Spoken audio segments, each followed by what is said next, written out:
Public Yemeni #1.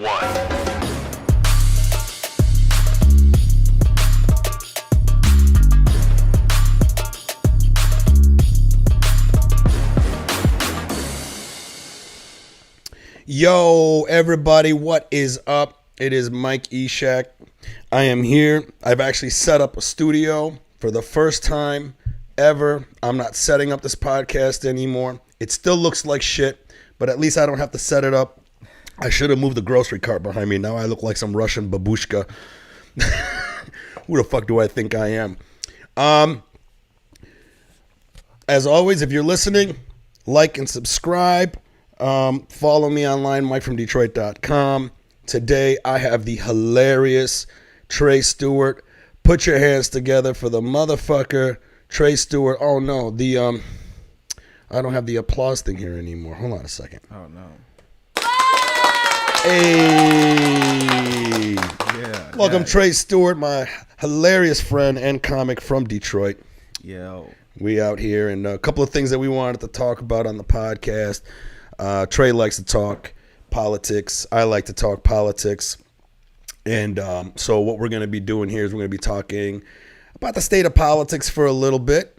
We're going to talk about how we feel as liberals, how liberals are acting these days. Maybe touch a little bit about what we think about abortion. And then I was just on his podcast a couple of days ago, and we had a really good discussion about picking up women, sex, doing it the right way, doing it in a way where it's respectful, but also not being too nice. Right. Can't be too nice. We can't be too nice.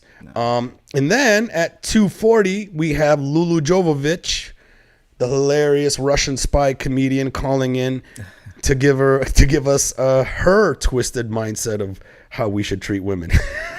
Yeah, we lock them up. That's probably what she's gonna say. She's probably gonna say that shit, man. We love Lulu, man, because Lulu's more men than we are. Yeah, definitely. Not to assume that she's a gender. man. Yeah, okay, yeah. Trey's a zip. If you guys don't know, that's his pronoun. I'm a zip. zap zoop. That's an improv thing. Zip zap zap zip zap zap. Zap zap zap. That's what I identify as. Hey, give me a check real quick. Yeah, zip zap checking zap. Can you raise your go talk more? Zap zip. Yeah, that's better. Zip zap zipping in. Yes and. What is it they do? Yes and, bitch. What you know about yes anding? Improv, man. Yeah, zip zap zap. So anyways, bro, it's hard to be liberal these days. Yeah. And we talked about it a little bit. I think what I would actually describe myself as progressive. That's gross. What's gross about that? I don't know. I hear when people were like, I'm progressive. Of course, you got glasses on. Of course, you would fucking say that. Fucking. Well, here's the thing. Malcolm X 2.0. Let me tell you about the Honorable Elijah Muhammad. Right? Oh, my God. No, who taught you to hate yourself, brother? It's a white man. All right? No. White liberals. Oh, no. You should have. Oh, no. What happened to the guys? Still hear me? What the hell happened to the... Oh, there we go. There it is. For some reason, the feed came out. Technical difficulties for the cameras. We'll figure it out, guys. This is my first setup for the studio. Okay, anyways, go ahead. It's pretty good. No, it's... Yeah, Malcolm X talked about white liberals and how, they were more dangerous than the Republicans. And, he gave a whole bunch of reasons why we shouldn't trust them. And he was right. Was he? Yeah, he was right a lot. Well, his whole point was just kind of like, and people can look up Malcolm X, liberals and see what he said. He, had a very scathing opinion of them, and he wasn't wrong because he was like, they'll pretend that they're on your side, and they'll have you thinking. I think one of his quotes was, "They'll have you loving your enemy, and hating the people who are oppressed." So it's like they'll have you loving the oppressor, and hating the people who are oppressed. That's what he, and that's what he said about white liberals. Yeah. Can you give us an explanation, like an example, maybe? Just do you have an example of that? I think he gives plenty of examples, but in just today, for instance, people, love Joe Biden, and he literally wrote laws that put a lot of black people in jail. Bill Clinton, the crime bill. So that's super predator. Super predator, right? So these are people who are they'll have you loving your oppressor. They had a hand, not just had a hand. Biden always says, I wrote the damn bill. That's what he says. It's like, well, yeah, man. I mean, that's not a good thing, by the way. And so people love him, and he's literally an oppressor. Yeah, but that was, people say, oh, well, he was our only option. It's like, I mean, we had other options. A real progressive, which is why only reason I categorize myself as a progressive, is because I just go with what policies I think make sense, and right now, progressive policies make the most sense to me. So that's where I am. Because you can't even say you're a liberal, because what does that even mean anymore these days? Yeah, what does it mean? I don't know, nothing. It just means you don't hate gay people, I guess. To me, it's like what? Okay, so I that explanation is interesting. So aren't Republicans also doing that shit too? Doing what? Getting us to like love our oppressors?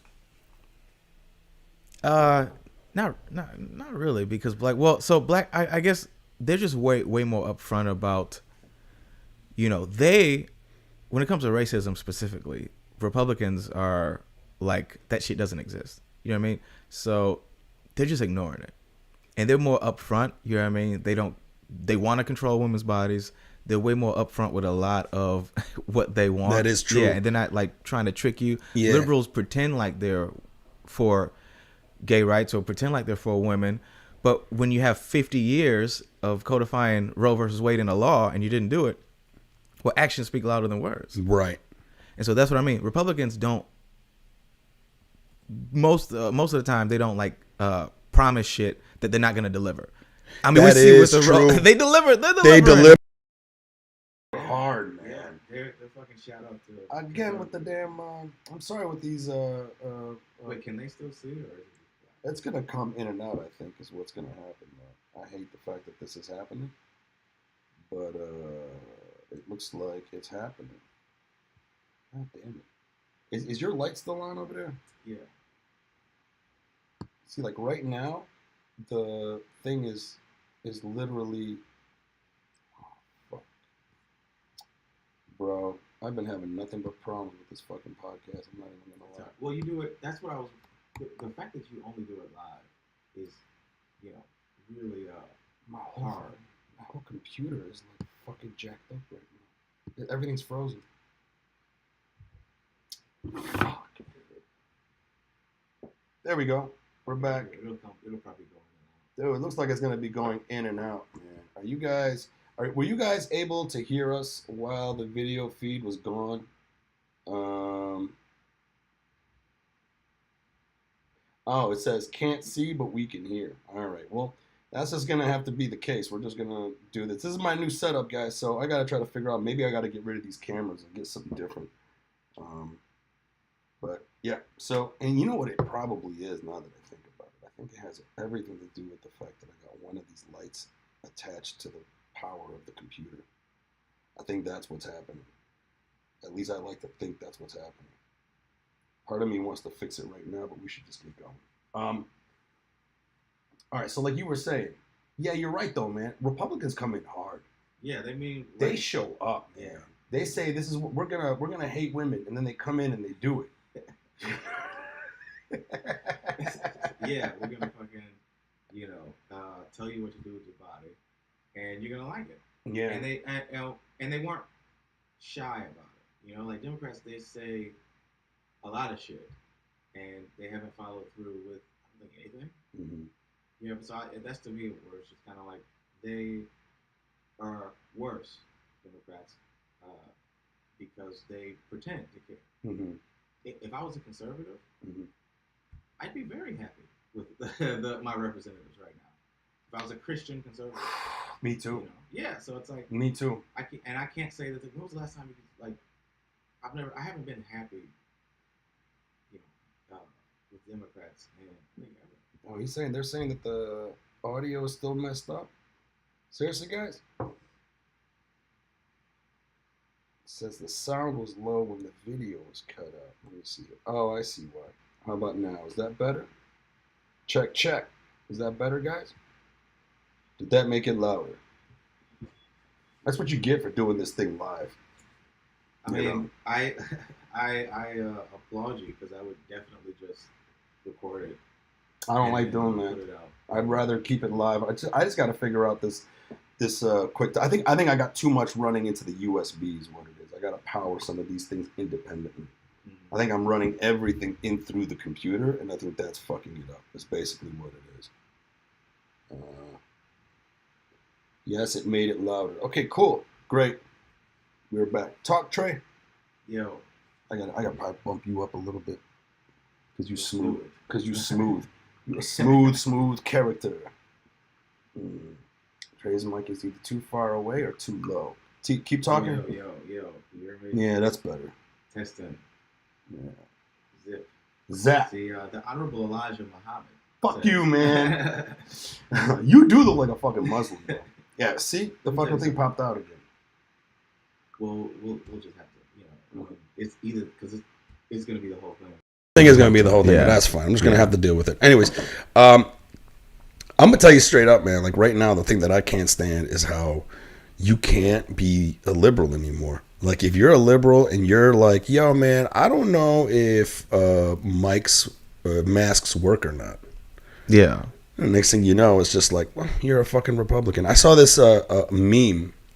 I don't know if you saw it, but it was a picture of a person sitting in the middle, and they were colored white. Yeah. And then you had a blue person and a red person, so Republican and Democrat, right? And the person in the middle goes, I don't know. I think both sides make good points. And then it shows the liberal person pushing the person in the middle into the Republican side. Mm-hmm. That's how I feel like a liberal right now. Yeah, I mean, I think that there's a lot of truth in how woke liberals don't have any compassion for any other points, and they go, if you're not full in on whatever the thing is at that moment, if you're not all for it, if you didn't jerk off to Biden giving $70 billion to Ukraine, then you're a Republican. Yeah, which is like, why? Where's that money for us? You know what I mean? So there's a lot of stuff that you should be able to have real problems with your own party, and it's crazy to me that like but I think that's more dumb people. I think when you look at it, you have an uphill battle if you do have progressive values in the Democratic Party, because not only are you fighting these woke people who are trying to push you and be a Republican, but you also are fighting the corporate Democrats. A lot of them are just Republicans in disguise. I think, it's like they're literally Republicans in disguise. Conservatives roll out. Conservatives roll out. Yeah, so but it's like they shapeshift, and then it's like they take the form of a Democrat, but it's like you're a Republican, Manchin. So that's why it sucks.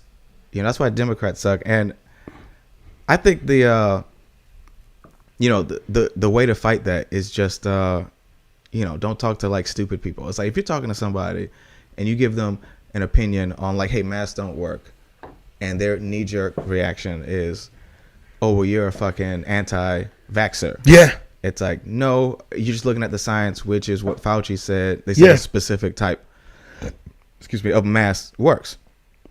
And I think, we talked about this too, where it's like the education. A lot of stuff is working against normal people, like sane people who do view themselves as in the middle. But that's going away, man. There's almost no middle anymore. I mean, even with the Trump thing, it's like, you either love them or you hate them.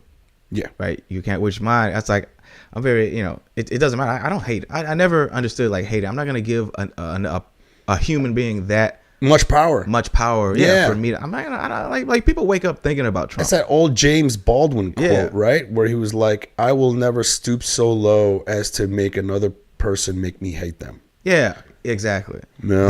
The amount of power that you're giving over to another person that you've never met. Yeah. That is clearly a clown. It's like, like Trump is just playing a game. He doesn't believe anything. He's a genius. Yeah. He's a genius at playing that game. Yeah. And it's like he says whatever. He was literally he was pro-choice. He was pro-choice. And then he's pro-life. And it just doesn't matter. He just goes wherever, the the donors, and he sent his opportunity. But to get, why would you hate that guy? He's just fucking playing the game. Yeah. Try to change the system. Yeah. Try to change because and that's the only way to do that is through, I believe, the Democratic Party, but maybe not, man, because they just seem so they got their heart set on losing. Yeah. And not doing anything at all. Like, they're gonna win. There's a red wave coming. Dude, I don't know, man. I think liberalism is dead now. I think it's dead, Well, because the only reason why is because we have Democrats. They're the ones that are supposed to be doing all the work, and they've shown us, man, time and time again, just like that Malcolm X quote, that they are just gonna make us respect our oppressors.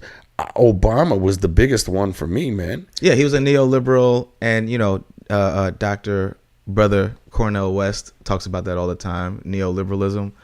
Obama was just a neoliberal, and which is just what liberalism now. But that's why there's no need to, because like liberals, I can't identify as that anymore. It doesn't.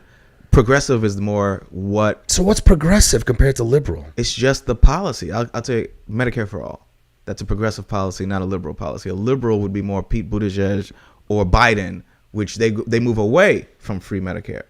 So that's one of the main differences. And one of the main differences with Bernie and Biden and the progressive wing versus the liberal, neoliberal wing, because there are no liberals anymore. They're all neoliberals. So it's like there's no liberal anymore. But the neoliberals control everything. The Hillary Clintons. Sure. The fucking Sure. Bill Clintons. Bill Clinton pulled the party closer to the right, Democrats, purposefully. He took, when Democrats realized that they could make money from Wall Street, the same way conservatives were making it, then they did it. Yeah. But they kept the lip service of I'm pro worker, I'm pro union, I'm pro minority. To me, the best example that I use for like Democrats and conservatives, whenever I talk to anybody who's like, they're so into that one side, I'm like, I always tell them, I don't think you understand how each one of these political monoliths need each other. Because the way I associate it with is like in the Marine Corps, we have this thing called a half shelter. And that is you have half of one tent and another Marine has half of another tent. Yeah. That they're carrying. Right. So basically what it is when it comes time for us to set up camp, you got to team up with another Marine. Yeah. And you got to build a tent. Mm-hmm. If you didn't have the other Marine with the other half of the triangle for the tent, there's no way that it would be able to prop up. Right. You take one side out and it falls. Yeah. You take the other side out and it falls. And that's how I look at the two-party system. Mm-hmm. The Democrats need the Republicans. The Republicans need the Democrats. And they both need to play this fake game that we see in professional wrestling. The only thing about professional wrestling is we all finally come to the conclusion that they're lying and that we're okay with it. Yeah. And now I think that's where politics is going. We know that they're lying and we're okay with it. And honestly, this abortion thing, of course they didn't codify it. Why wouldn't they codify it? Because how else are the Democrats going to rally votes?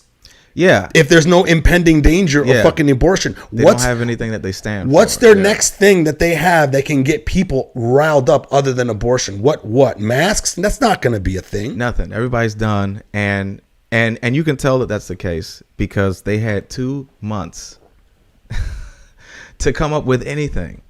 And then it happened. And then they don't have a response. Yeah. Kamala, Biden, none of them. Nancy, we watched her read that poem. It's like, that is how ridiculous they are. And to use your 2-tent thing, it's like we really do need a real democratic like union workers party, but we don't. We have like the Republicans and Republican light. Yes, that's exactly what we have. Yeah. We have Republican and Republican light. We don't actually have a progressive or liberal party. It's gone. Yeah, but they're fooling us into thinking that they do, and they do that by placating us with shit like welfare. Yeah, and well, I think that they really lean into the culture wars because welfare helps people, and then some people take advantage of it. So it's like it's just a complicated issue that people like to point to, and then a lot of conservatives are on welfare too. Let's get into dating, buddy. Yeah. I pulled a hottie last night. I pulled a hottie last night. I'm pretty proud. Oh, she just texted me. She said, yes, it was fun. Thank you. Whoa. Wait, what? What? The girl last night. She said, what did you say? With respect. Yeah, you got to respect. With respect. You got to respect women. Because this is the thing that me and Trey were talking about in the last podcast when he was on. It was great. And I loved hearing Trey say this. Let me tell you something about Trey. That motherfucker got bitches, man.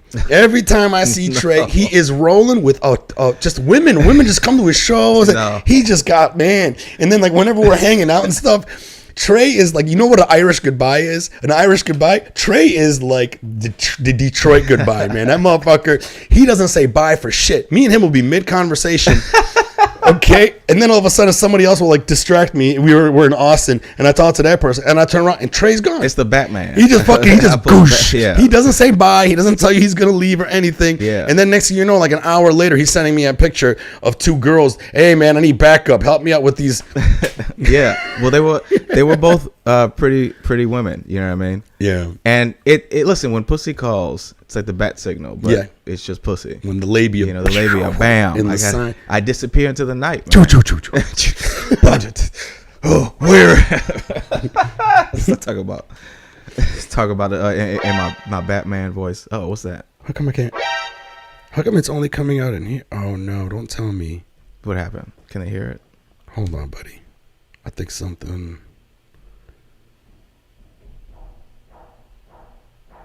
That's why. Son of a bitch. You guys can hear me better now, can't you? God damn it. I knew it. So when the thing glitched, it made the it started using the mic. Man, Trey, this happened last time. Last time I had you on, the sound only was coming from the laptop. Remember that? And I could only use half the fucking podcast. I know. That's why every time I... And now you're here and it did it the same. This is the only other time that it fucking did it. I don't know why. God damn it. What's going on? Well, fuck. Man, guys, technical difficulties like a motherfucker. This is the sound effect I was using when you saw pussy. That's Trey. That's me hanging out with Trey. And then, so anyways, what we were talking about before was we were talking about during your podcast, we were talking about how you didn't like these pickup artists that were online getting all this play and they're teaching young guys to hit on women with tactics that work. Right. But they're mean. And then I love how you said, me and you were talking and we agreed and we were like, dude, you can still hit on women. And you can still not be such a nice guy, right? And still maintain a frame of respect. So this girl that I met last night, absolutely beautiful. I should have not been allowed to have sex with her, man. No, she was beautiful. No, don't say that. I know, but I'm saying that in terms of like, I'm just trying to say like how it was just like on another level, gorgeous. And I met her on Facebook dating. We hit right away. She was one of those girls that was like not going to play the shame game and not going to play games like you had. She was straight up. She was like, you got a comedy show? I never been to one. I was like, come to the comedy show. She comes. We hang out. She sees the show. I did okay, I thought. Yeah. You know, I didn't. Well, you did well enough, apparently. Well, I didn't bomb. Yeah. But by my standards, I bombed, I think. Oh, really? You know, it's one of those. You know what I mean? Yeah. Anyway, so then I get off. And I took her home, and we went to town, and it was fun. And the whole night, I did not neg her.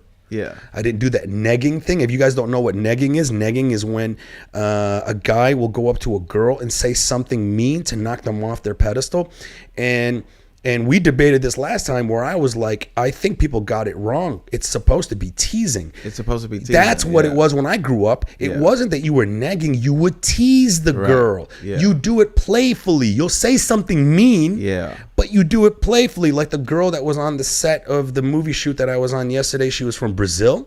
She lived here for 6 years, but because she's an actress, she doesn't have an accent no more. Yeah. So I used that as an attack vector. All I did was just rip on her for being a fake Brazilian. I'm like, you're not gonna, you know, and then that's and funny. Kept playing it, and that's fun. That's fun. It's light. Funny. Even she was having fun with that. It keeps them. They love it, and you're treating them like a person. You're treating them like a person, and that's a good note for men. It's like, don't put them on a pedestal, but don't disrespect them. Exactly. Find the fucking middle ground. The middle is gone. Yeah, the middle's gone in politics. The middle's gone in it's gone in dating. Yeah. Uh-huh. So, anyways, my point is that from this text message that I got from her last night, she hit me up and said, "I'm home. Good night. See you soon." See you soon is good. Yeah. I mean, she wants to see me again, which is great because we did have a good time. But you never know. I hate when like you hook up with a baddie and then all of a sudden she's just like doesn't want you anymore. That's fine. That's what happens. But anyways, it happens. I said good night. Then today I hit her up again and I said, "Last night was fun. Thank you." That's respect. That's respect, and that's the thing. You didn't hit her. You know what you didn't do? Make her wait 3 days before you respond. Oh, I don't play that. That is the bullshit. That a lot of the people out there are pushing. The 3 days thing may kind of work because it does build anticipation. Here's the thing. This is what I gotta say. I've never done that. This is what I gotta say. Yeah. This is what I gotta say. Whether you've done it or not, it does work. Let's just say a lot of the stuff works. These though. tactics work. Okay. Well, that's because women are dumb. No. So, and easily manipulate. No, but you can. That's why these things. Here we work. talk about respecting women. He's like, women are dumb. They're fucking dumb. But I mean, you gotta respect them. You know what I mean? But that doesn't mean that I don't have to point out how dumb they are. Not all of them are dumb. Not all of them are dumb. So there's a lot of dumb dudes, man. No. So and fucking.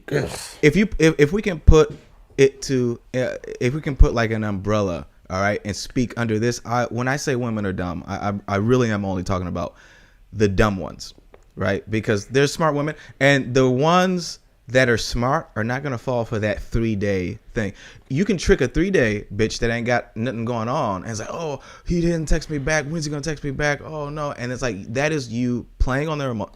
If you are truly busy, right, and you can't get back to somebody for a day or two, that happens. That does happen. That's when it works. That's the next thing I was going to say. If it's real. Instead of being a man that has to pretend like they're busy, motherfucker, just be busy. Just be busy. Just have shit to do in your life. Yeah. There's got to be something you can lose yourself in. Exactly. And if there isn't, you need to find it. Right. And maybe it's some more pussy. So then have a rotation.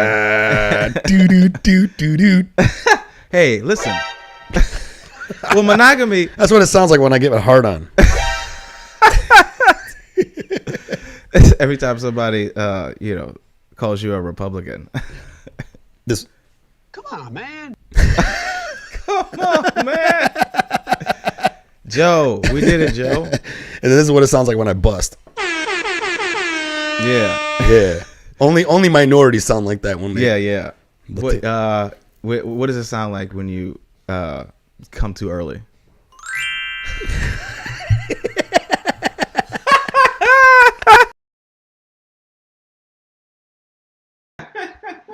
Oh, see, it did it again. You know what it is? Now I figured out what it is.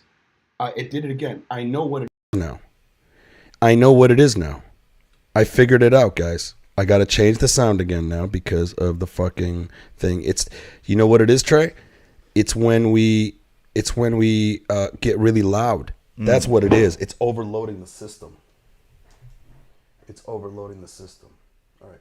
Check. Talk. Give me a check. Check. Check one. Check Republic. Check Republicans. Check Republicans, man. Check them out, bro. Check these Republicans out. Check them out. They're doing things like, hating women and making it happen, They are. They're making it happen. They did that shit. And all right, but back to dating, though. Make it. Yeah. Well, women are, they're, a lot of them are dumb, but a lot of people are dumb. And the ones that you can manipulate are the dumb ones. But if you want a woman of caliber, a woman of substance, right, the way to get her is not to fucking play these childish ass exactly games. So I think so too, man. Yeah. But here's the thing: how many men want a woman of caliber? Well, I know I do, but a lot of people will go, well, I don't want a woman who knows her worth because I'll have to respect her. They want to disrespect women. So it's like, I want a woman that like has daddy issues or. So I watched that Fit and Fresh. Right. Yeah. I watched that. Did you see? Because some of the points, so like we've said, some of these things do work. Yeah. If you take it and isolate it. Yeah. But then I think a lot of it is the tint to me. It comes from a way more negative place than it has to be. I agree. I think that I think those tactics work, but they can still work in a respectful way, man. Right. And that's the thing that's missing from the advice. There's no playfulness in it. Right. Yeah. That's the problem. Yeah, well, they're all mad. They're talking to men who are mad because they're not getting any pussy. So I watched that Fit and Fresh. Yeah. Is it Fit and Fresh? Yeah, Fresh and Fit. Fresh and Fit. Fitting and Freshen. Freshen and Fitting. It's a podcast that Trey told me that I should check out because, you know, he was like, these guys are fucking giving some bullshit advice. They're killing it now because there are men. Their success plus Kevin Samuels, plus you could lump Jordan Peterson, even though Jordan isn't really giving dating advice, but their success, all of their success, showcases how desperate men, young men are for any guidance whatsoever. They're just desperate. They go on the internet, they see Fresh and Fit, they see Kevin Samuels, you know, and then they go, oh, this guy's giving me the, you know, the courage and the knowledge, and he's and a lot of it was very, especially with Kevin, a lot of it was disrespectful. But, you know, I'd say I even like Kevin more than the Fresh and Fit because you know, Kevin was just funny, man. I mean, he would be disrespectful, but there was levity with Kevin. These fresh and Fit guys. I mean, I watched it. They said that I don't know if you saw this one, but they were like, they made a joke where they joked about they didn't like black women. They don't date black women. Right. Did you see that? No, I did not see that. That's the biggest. And they said they don't date black women? Yeah, they said, and in a joking way, where it's like, I don't go with that dark meat, only light meat, only white meat, only that sweet. I don't go with that dirty nigger dark meat. Can we cuss on this? Well, you just did it live, bro. Sorry, I didn't know. No, it's fine. You can curse on this. Oh, we can? All right. Yeah. Yeah, they said. But they were saying that shit? They said that shit. There's a clip of them, yeah, and then they said the N-word like that. No. But they said that I don't go with Shakisha. I go for.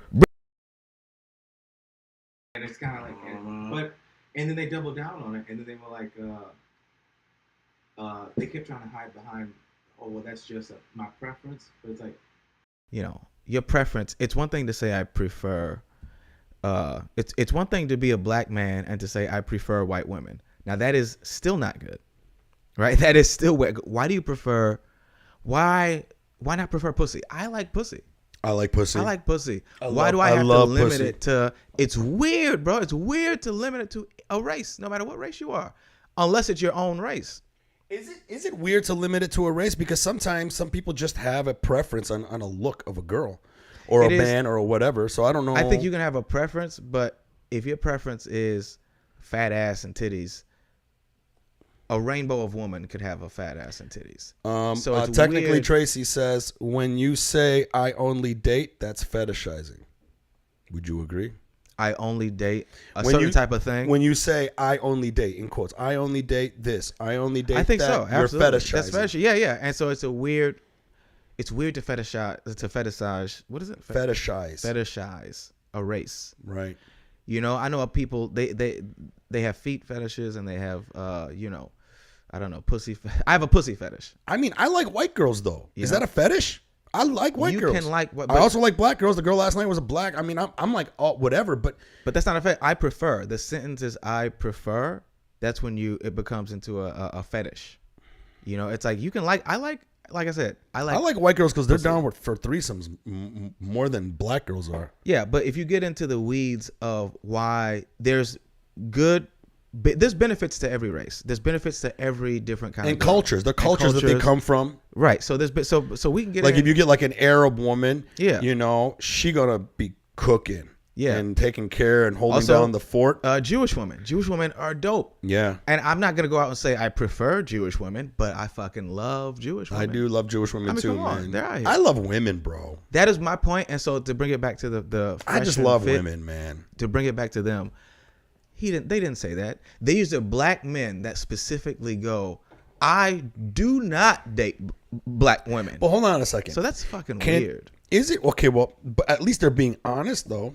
They could try to find a way to like not say that. I mean, no, I think that it's not. If that is truly your preference, then that is a psychological issue that you have to deal with. We as a black community have to get rid of that. That is brainwashing. It's racist, and it stems from us society looking at white as better. That's not just a simple fetish. When you're a black man and you say you would prefer white women, or to go beyond that.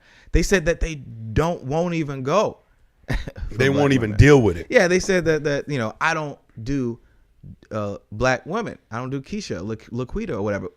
But they're doing a racist thing. They're doing what white supremacists do, which is categorize the whole group by like a small percentage. So I love the way you think, bro. This is because you're watching them more than I'm watching them, and this is like your breakdown of these guys is exactly how I break down shit. I would like tease out the trash. Yeah. And be like, what the fuck is this shit? Yeah, what? I don't get it, man. You don't need it. You don't need to say, and that comes from a sick mentality of white is better. When I was listening to those guys, Lulu's gonna call in a couple of minutes, but when I was listening to those guys, man, they straight up was like, I remember at the end of it, I was like, who hurt you? Mm-hmm. That's what I got. Now, there were things that they were saying that made sense, though. They were true, yeah. I'm not saying there were things that they were making sense, man, where I was just like, I took some notes on stuff. I'm gonna see if I can pull it up real quick. Yeah, everything that they are saying. Yeah, I said, who hurt these guys? I said, clearly they were hurt. They say the truth, but it comes from a place of hate. And that's why I was saying you got to have, and maybe we can start one where it's like a podcast that does this dating advice and speaks on these issues, and you can call in and help people. And it's we're not going to be nice. Right. But we're not going to be disrespectful. Yeah, and I think that's what's missing, That's man. the key. Well, like you said, nuance is missing everywhere. It is. So right some. here, like I put one of the things that I like that said some women start to play power games once they know they have you in a relationship, like withholding sex, trying to get you to do things to domesticate you. And I remember they were saying that, and those were one of those things where I was like, yeah, I totally understand, because the plus side about forcing myself to be single is that it forces women to act on their best behavior. Right. Does that make sense? You mean you being single? Me being single and telling these girls, hey, I'm staying single. You want to hang out with me? We want to do things, have fun things. We do that, but you're not gonna tie me down in a relationship. That's because right. I'm gonna be seeing other women also, right? And I'm like that. I'm very upfront. That's like great. That. And when I do that, one thing that I realize is, there's the plus side, right? Is women show me their best version all the time, and it's great. Mm-hmm. But then when you're in a relationship, you're gonna have the trying to get you to do this to make it's you. It's a slow reveal. It's like a fucking whatever, and it's like that frog in the water when you turn up. It's like a slow heat, and then the frog doesn't realize it. Yep, that's what women do once they got you in that relationship, and they see how far they can turn it. Yeah, bro. Some of them, not all of them. Yeah, but you're right. There's some of them out there, and this advice will work for those manipulative, broken bitches. And that's exactly what it is. It will, yeah. Speaking of broken bitch, no, I'm not. All right, where's the thing? How do I pick it up? Oh no, just leave her on. Where the hell is the thing? I'm trying to pick it up, but it's not. God damn it!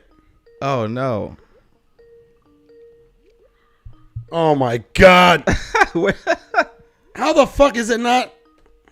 I thought you did this before. What? I thought you had. Do you know where it is? Hold on, let's pause. This is fucking stupid. How come I can't answer it? Usually it gives me a fucking thing. Oh, it's not there? Huh. No, it's not there. Try moving stuff around. Moving the screen around. I have to quit it. Damn. Can you text Lulu? Tell her to call back. Yeah, I'm just going to call her. This stupid ass thing, man. Nothing fucking works, bro. Well, you gotta have, you gotta figure out get the kinks out. I'm always getting the goddamn kinks out, bro. There she is. Calling again. Lulu. Lulu. What's up? Oh no. Yo. You know what? No one's able to hear her right now. Really? Yeah, because I know. Well, just have her call your phone and put her on speaker. I hate that shit. Let me call you, Lulu. I'm gonna call you right now. All right. I hate that, bro. This fucking system, man. Well, you gotta, next time you can. Oh, snap. Yeah, let me call her right now.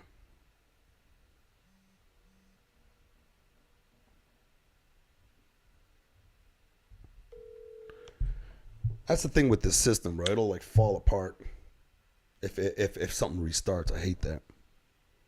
Hello? Hi. What did you just say? I said that sucks.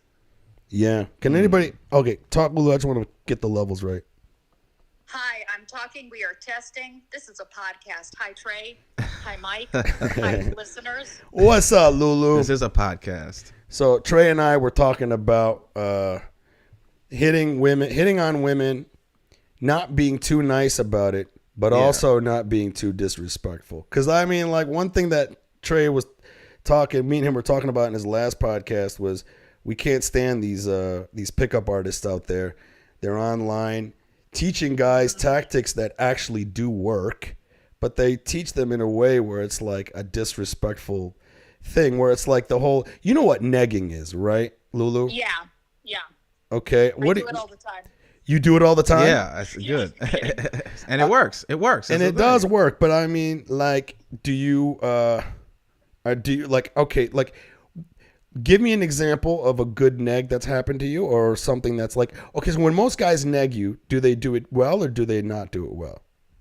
Okay, no, I think men are too scared to neg me. I can't imagine you know a what lot I of mean? people. Yeah, you are. You can be intimidating to most of these little bitches, but I get it. Yes. But like, so do guys neg you at all? No, not at all. No, I don't think I've ever received it. Do they play any kind of games? One time when I was in a shitty relationship, my boyfriend at the time, he says to me, you know, you have such a beautiful smile. There's a procedure you can have done to make it less gummy, though. That is hilarious. That is pretty funny. And that's negging. But that's a terrible neg, though. It's not good. Yeah. That was not a good neg. Did that neg work? Did you suck his dick after that?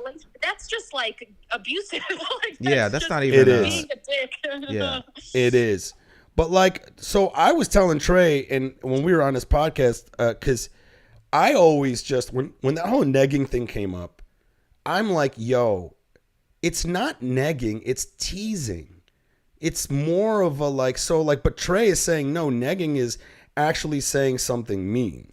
It's saying something mean with the purpose. What's that, Trey? It's saying something mean with the purpose of bringing you down a peg.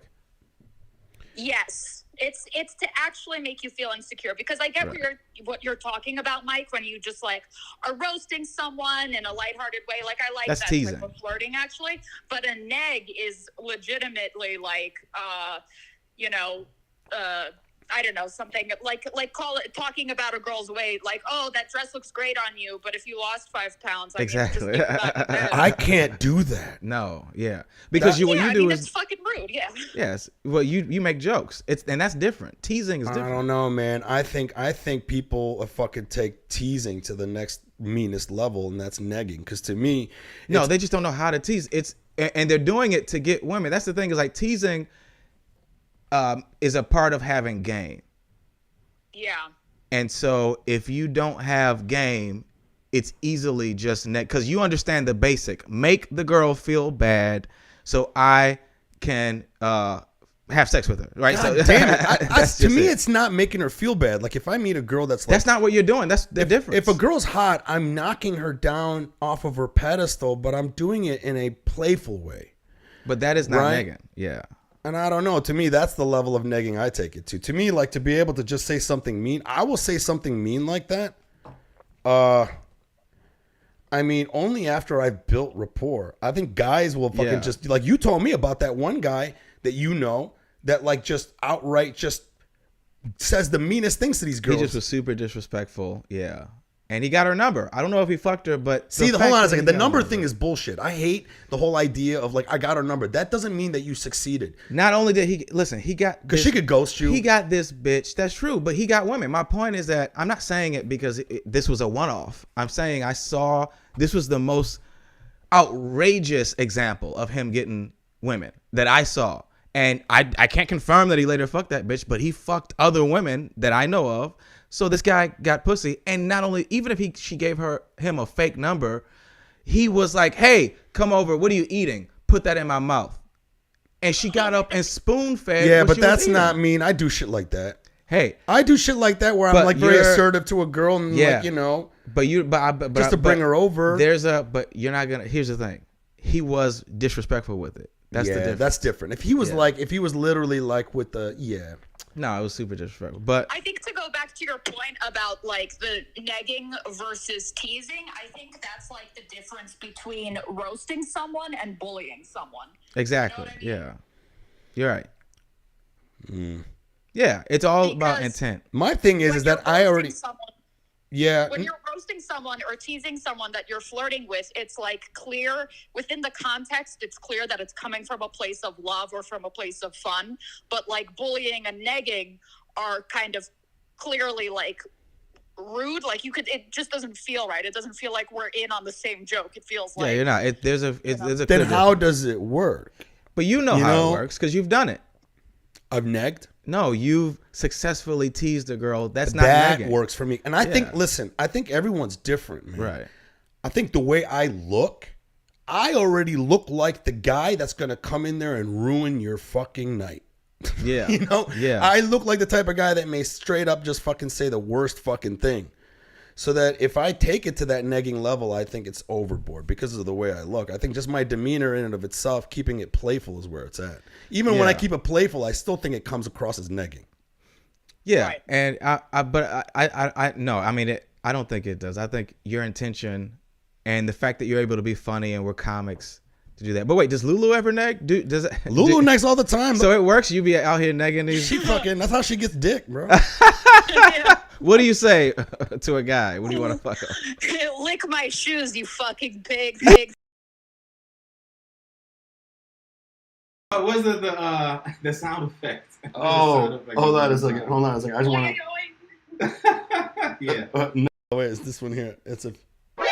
Yeah, he just got hurt. Lulu couldn't hear that, but yeah. Lulu, that made me hard. That's an effective thing. I mean, so hard. I like that. Lulu's got game.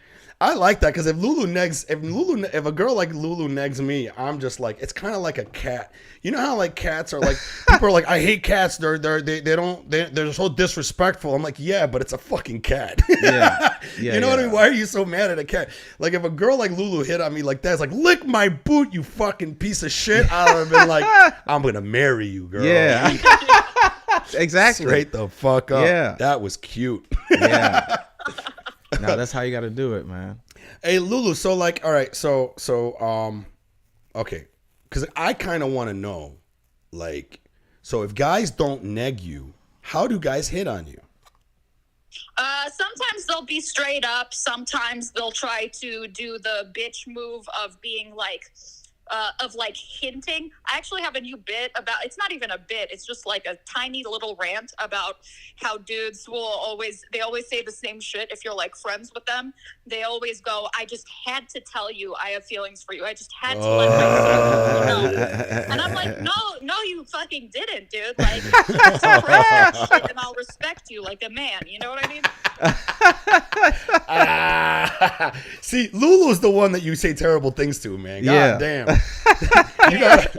You gotta figure out who you're negging, bro. I think Lulu, you just gotta hit her. You know what I mean? Yeah, some girls you gotta hit. That is a good point. Some women. That's marriage proposal in Eastern Europe. Yeah. Oh, Arabs are the same way, man. Just knock them out. Oh, fucking. And then you knock them out and you wake up and there's a ring. Yeah, you knock them out. She wakes up and there's a ring on the finger. And that's marriage. I think that's how my dad met my mom, bro. Yeah. That's so hot. I'm hard again. This is great. Okay, so then like you get the straightforward, and then you get also the bitch move of like, oh well, you just and then those are the only two. Does that ever work? I don't know. Hell no. Does that not with ever Lulu. work? No, I just dude. have to tell you. No, Lulu. I could tell Lulu would just fucking make them feel like shit for. Does that work that. for anyone though? I don't know, man. I really, has that ever worked? Let me tell you something. As a guy, okay, I'm sure you get these moments, right, where a girl shows attraction to you. Yeah. Right. You're not attracted to her, right? And for lack of a better word, you may be at a higher tier of attractiveness than she is. right? Right. But she's coming at you thirsty. She's coming at you with compliments. She's coming at you she's coming at you like most loser guys come at beautiful women. Right. Right? Yeah. And me as a man, number one, I'm already not attracted to her, right? And then when I see this level of thirst, it makes it worse. And then it makes me go, oh my God, now I know how that doesn't work for women. Does that make sense? Where me, myself as a man, even though like, you know, physical attractiveness is important to guys, right? It is. But at the same time, I'm not going to lie. There have been girls that when I look at them, I'm not that physically attracted to them, but they came at me with this teasing, playful thing where we were able to build rapport. And then next thing you know, we either hooked up or I end up dating some of these fucking girls. So this idea of like putting somebody up on a pedestal it never fucking works. It actually makes that person seem just too thirsty and like, I hate to say it, but like lesser than you is what it feels like. It's like you have a totally kissing your ass. I mean, listen, this was actually the first thing I was going to say when we got on the phone and you were like, how does this negative shit work? I think everything works on someone, you know? Yeah. So it's like, you know, there are the dudes who are totally rude and who will neg girls, and it works on insecure girls. It wouldn't work on someone like me. Trey just said that. It works on dumb bitches. Yeah. Dumb bitches. So there's something for everyone because there's all sorts of people out there. Like if I'm being serious. Sure, and and I think that's what Trey was the point that you were making that I also agree with, and is that like the caliber. If you want to attract that low caliber of a fucking girl, then go ahead and play those fucking shit games. Yeah. Sometimes, man, I'm not gonna lie, bro. Sometimes I have to play the shitty guy just to get a girl because I can like read the playing field. Does that make sense? Like I'll meet a girl in public. And then I can suss her out, and I'm like, oh yeah, if I let her know I have a cat, we're not fucking.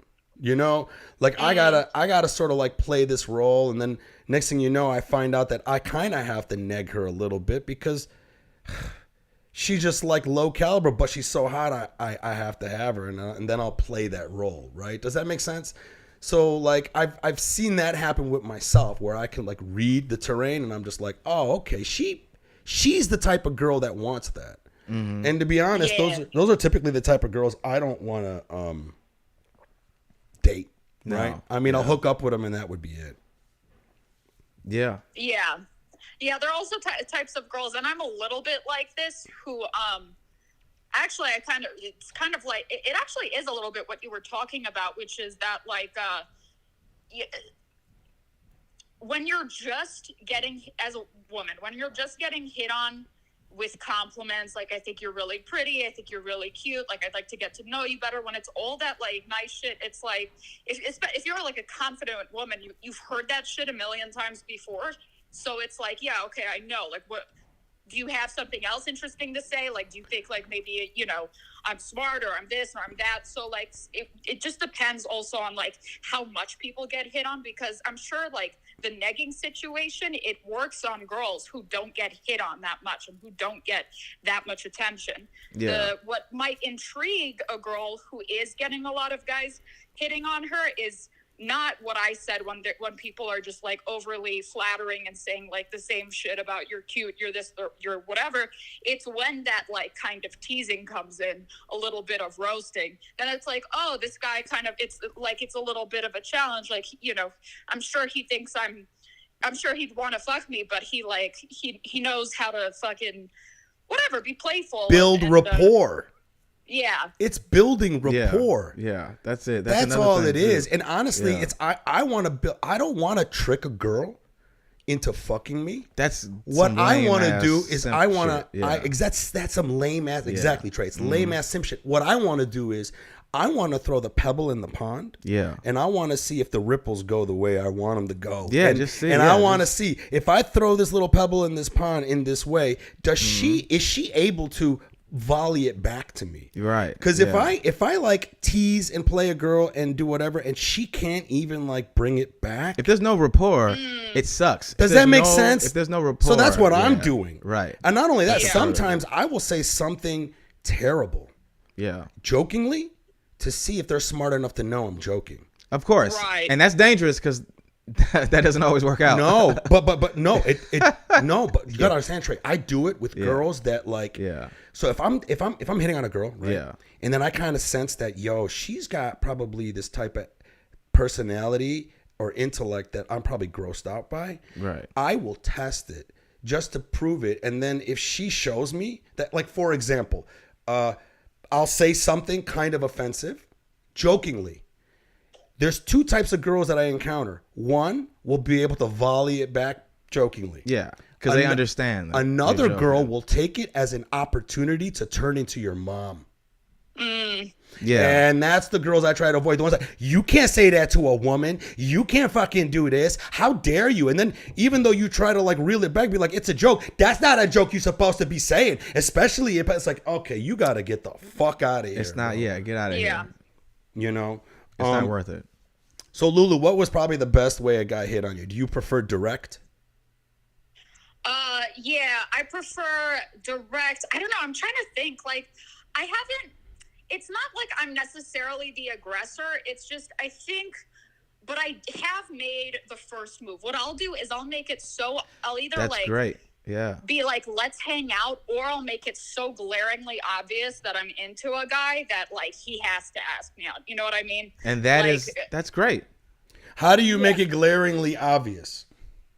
By flirting, by like, let's say it's we're in a obvious group of when a girl people. likes I you, just yeah. want, I kind of stand next to him the whole time, and I'll message him a lot of shit, or I'll I don't know, just flirting in person. You know when too. a girl likes No, you. I do. Trust me, bro. I know. I'm just trying to figure out like how does Lulu say it? I mean, like she might have a different, something. Yeah. It's typically all the same. Like, I mean, like as more experienced I am, and I'm sure you, Trey, that's the same with you. Like, even like you said, you're less proactive than I am. I'm less 100% to finding women, right? Yeah. You just let women come to you. I'm just chilling, right? You have to be the aggressor for me.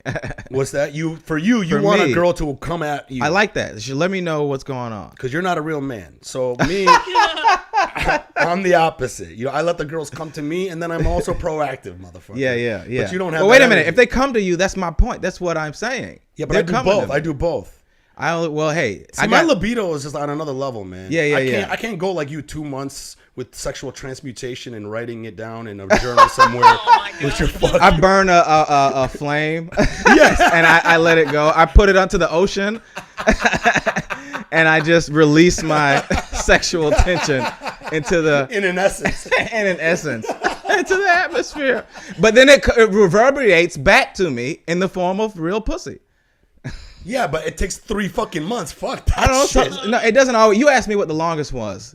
It doesn't always take 3 months. You just say what the longest was. You Don't always make listen, that. bro. You always have bitches. I see it. No, But my I'm thing done. is- I'm retired. But I'm retired, man. After this last one, I put some good numbers up. yeah, well, Are you both single right now? Yeah. Lulu, I just pulled this. Ooh, gossip. Ooh. What do you mean? you know we're single. Oh, you're talking about Trey. Yeah. Oh, Trey. Yeah, Trey. Yeah. Trey's single. I heard about it the other day. Yeah. But it was a respectful breakup, which I'm very happy about. It was a peaceful transition of power. Yeah. So. Good. Yeah. Yeah. All right, Lulu. Well, thank you for calling in. Is there any other advice you can give any of these loser dudes out here on how to properly hit my on God. a girl?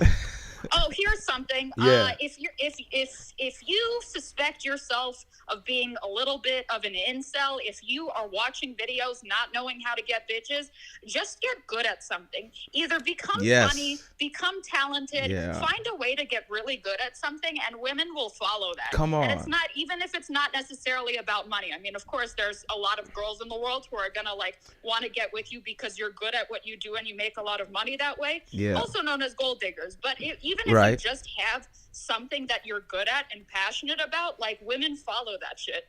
And that's man, I love hearing that, Lulu, because in the beginning that Trey and I were talking about, I was telling him about a girl that I met last night, and then we had fun, and then I texted her this afternoon, and I was like, hey, thanks for last night. I had a really good time. And then he complimented me on not doing the dumb thing of waiting 3 days. Yeah, that's because it's inauthentic, and you don't need to do that. You know what I mean? Yeah. And what I told you was, I was like, instead of waiting 3 days acting like you're busy, why don't you just find something that makes you busy, you fucking dumb piece of shit?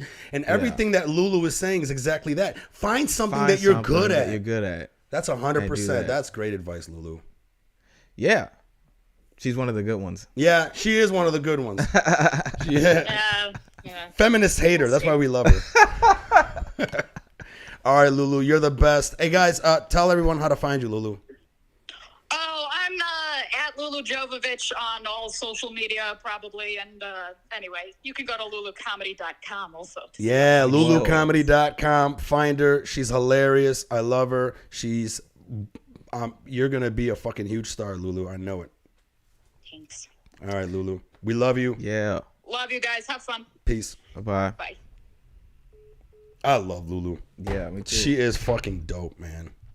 Yeah, for sure. She is one of the good ones.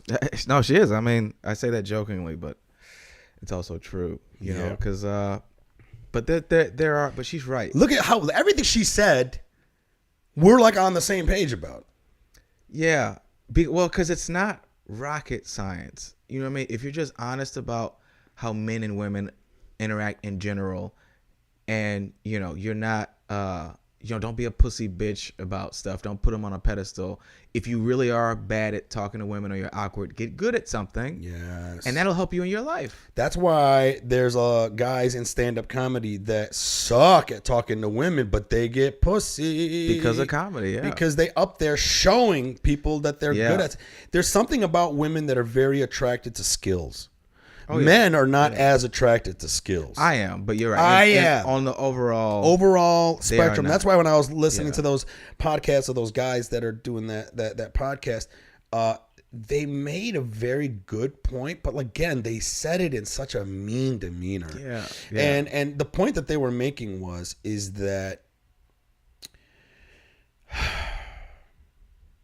it's almost a mean point, and it goes against women's lib. So it's basically saying that you can't have both. They're telling women, here you are trying to be this successful woman and trying to reach these positions of power, which forces you to spend the majority of a point of your life where you are the most sexually attractive to men, because the idea is that to men, when women have a very short window of attractiveness when it comes to men. Like you're not going to find a woman that's 15 years older than you attractive. I mean, maybe. I don't know. Maybe, but I'm just saying the general guy, the average guy. There's some bad older women though. I think we're biological, yes, but I'm just saying in terms like, would you marry one that's 15 years older? Well, no, why would I marry?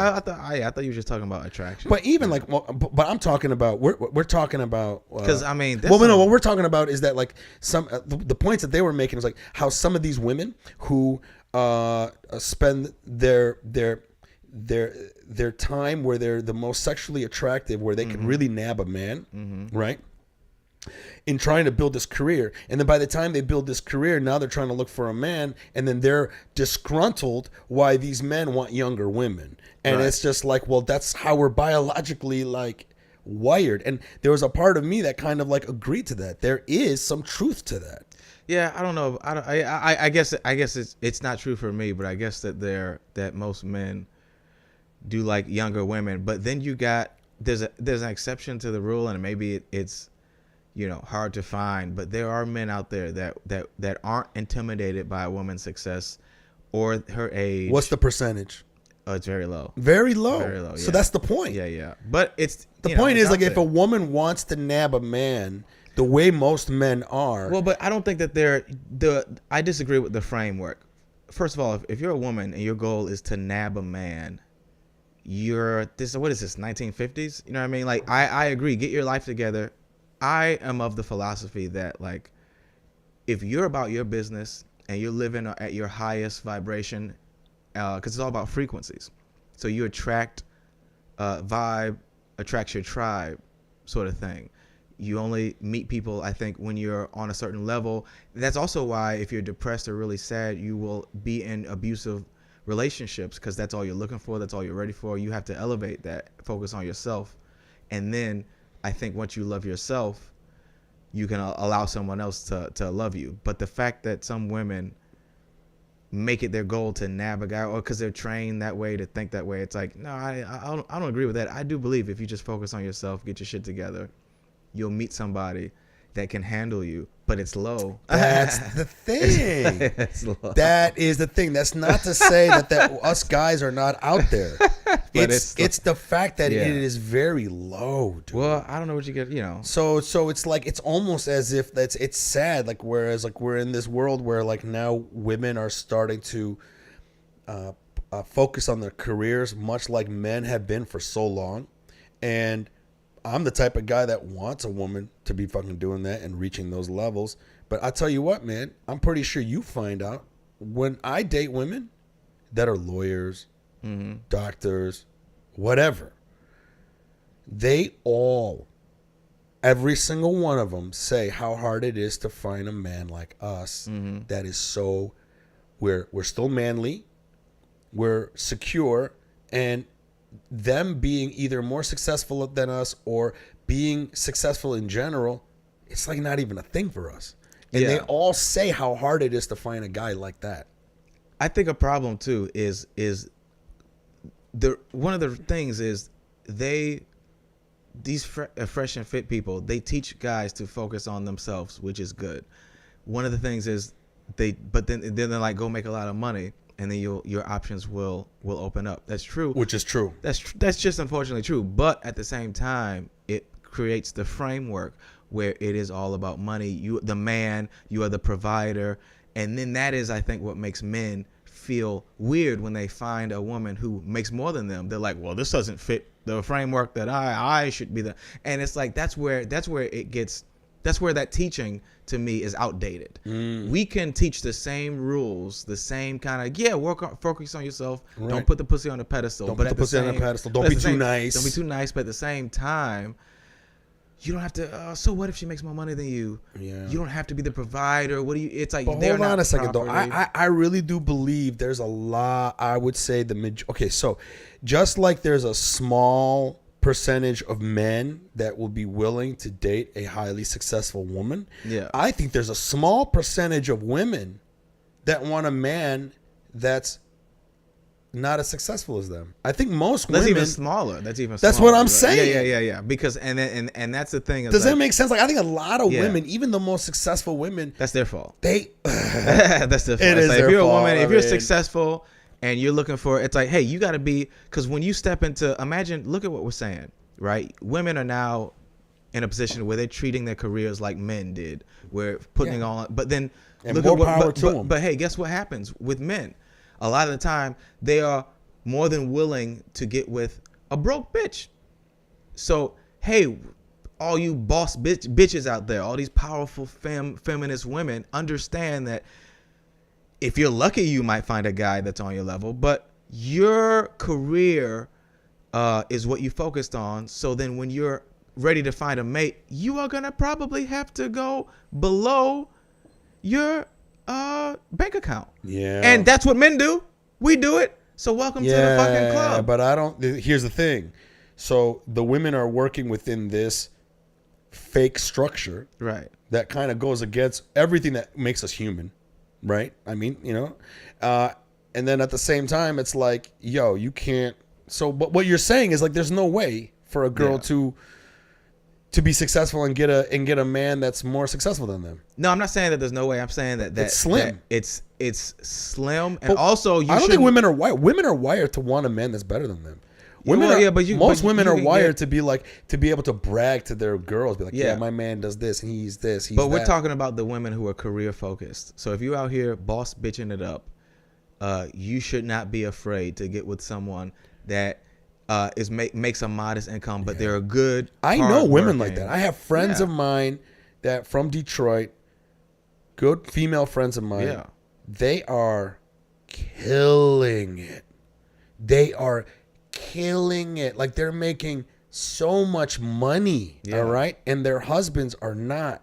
And that's fine. because they get That's all along right. really well, man. The structure works just fine. I It have doesn't about matter. 3 friends of mine that are stay-at-home dads, and they are holding down the goddamn fort. That man. sounds I ain't like even, if that's what you're into, go ahead. Stay and that's home. but how many women are cool with that? I think there's a lot of women that are boss bitches and they don't want any they are a boss bitch and they want a guy that's a bigger boss. So that is I think And I think that's biological. I think that is at least reasonable. I could be wrong. I think that's at least whether it's biological or not. That's at least reasonable. You make a certain amount of money, so you want somebody that matches your money, but you should also understand that like it'll be so hard for you to find a guy that isn't intimidated by you, that if you can find that, it doesn't matter what he's making as long as he's a good guy.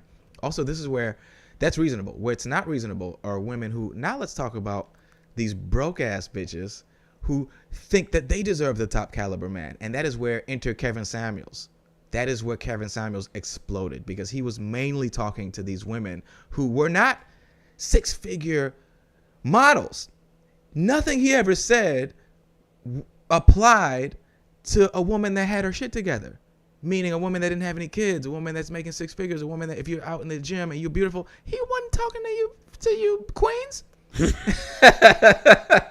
was talking to these broke ass bottom feeding bitches that like got either a bunch of kids or you know what I mean, or maybe your and what was his like, advice? What was his advice? His advice was, if you are not one of these high, it was twofold. His advice to men: if you want higher caliber women, you need to be a higher caliber man. Which goes back to friendship, going focus on yourself, which I do believe at a core, I believe in that philosophy. I agree with that. Focus on yourself.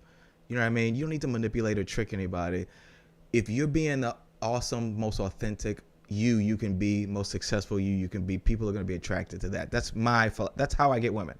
I don't go out and get it. So I think that does happen. And the more successful you get, the higher the caliber is. But on the flip side, if you're one of these women that you're not making 6 figures, let's say you work at fucking some retail job and you're not in best shape, but you want a 6-figure guy, that is what his bulk of his commentary was at. He was bringing these bitches down, and people will go, oh, well, he's insulting or he's mean. No, he's not. A lot He's of what I speaking saw, truth. he's speaking truth. If he's talking to you and in his opinion you're a 6, but you're trying to go for a 10, he's going to tell you, yo, you're a solid 6. You know, you're a solid 6 and you need to act accordingly. You know what I mean? Why do you deserve the best? Why do you deserve to be taken care of? You don't. You should still shoot for it, but at the same time, you should still understand. Like, even I know, women. There's some women I'm like, I'm not gonna get mad at the fact that some woman at like this level of beauty doesn't want anything to do with me.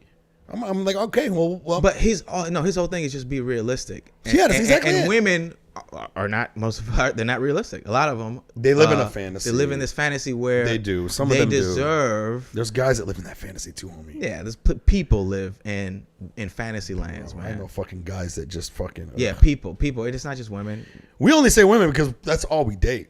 Right. Hey, yeah. King Otto, thank you for joining in. Whoa. Thank you for your comment. I appreciate you. I haven't seen you in the comments before. Welcome.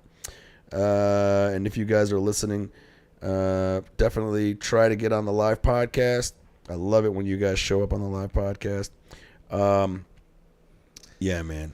Hold on, let me use the restroom. You got to take a piss already? Is that okay? Yeah, it is okay. Yeah, it's just fucking. He's got to take a. It's just fucking. What is it? Absinthe. Yo, yeah. So this podcast is brought to you by Absinthe, motherfucker. I got some absinthe down in San Diego when I was doing some shows for Marines, and it was pretty cool. It was this one bar, I forgot the name of it. We did a show there, but they recycled alcohol. They took alcohol. I guess because of the pandemic, they had some beer that didn't get sold, and they did some type of process where they were able to extract the alcohol out of it and then use it in other things, and they made absinthe off of this. So they recycled the alcohol from the beer. They somehow filtered the alcohol away from the beer, and then they put together absinthe. And if you guys haven't had absinthe, man, it's a pretty good buzz. It tastes like licorice. I hate the taste of licorice, but it's made with wormwood.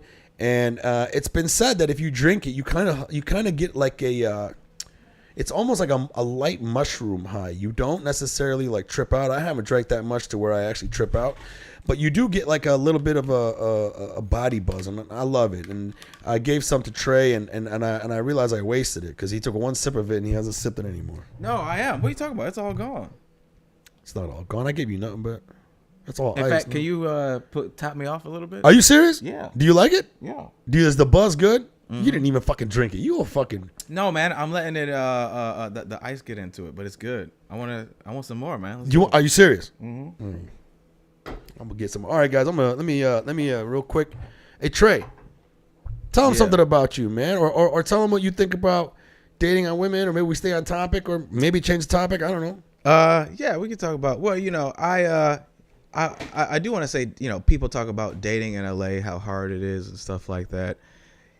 I think dating anywhere is hard, but in LA you do kind of see how this is like the where you come. Yeah, thank you. If you're damaged, you're coming to LA. This is literally like the mecca of damaged people, men and women. Yeah.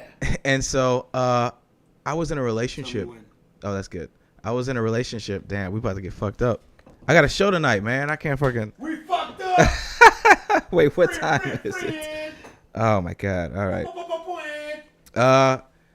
And yeah, it's like I was in a relationship for a while, so I wasn't in the dating scene, and I didn't really, see what they were talking about. But that's why I like to be booed up, as they say, man. This. You like to have a girlfriend. This relationship shit is, or no, this single stuff is for the birds, if you ask me. You know what I mean? It is, man. I like consistent pussy, if I can say that. If that's not, You can. I like consistent pussy too, man. I mean, to be honest, I used to like being booed up, and I've done the boot up thing for a while, bro.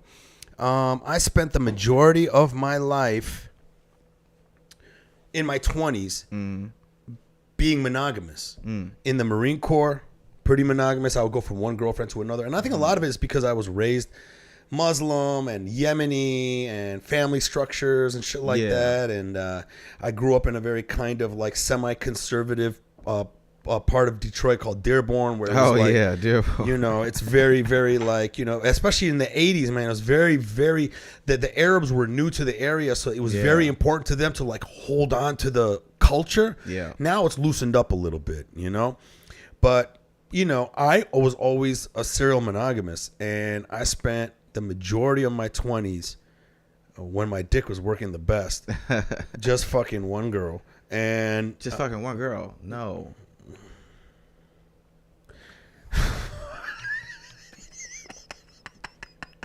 Did you see the look on my face? Yeah, I did. It was that was there was so much pain and also wisdom behind that look.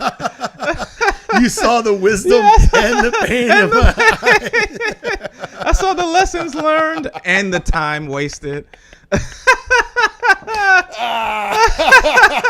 You're fucking stupid. All in that look. Come on, man. Come on, man. It's the thing. You know the thing. What thing? And that's what Biden said. Oh, He yeah. called the You know the Constitution. thing, yeah. But anyway, so I spent the majority of that time being booed up, man, and it ended terribly. Yeah. And when it did, and it ended terribly because of her. She just got butthurt, and she was lying a lot, and then when I broke up with her, she flipped out and did dumb shit like calling the cops on me. Oh, damn. To go to the house to get the mail from the house that I own. What? Yeah, bro. There's a whole lot. There's a whole lot that happened. And you were together for how long? We were together for 9 years.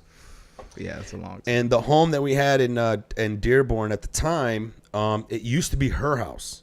So she bought the house originally before the market crashed, and then when the market crashed, all of a sudden she was going to lose the house because she couldn't keep up with the mortgage, and I came in because I was in real estate at the time, and I bought the home from her in a foreclosure, and I whittled them down to $30,000. Oh, okay. So I bought the house for $30,000, and then what ended up happening was after I ended up finding that she was lying to me too much, I broke up with her.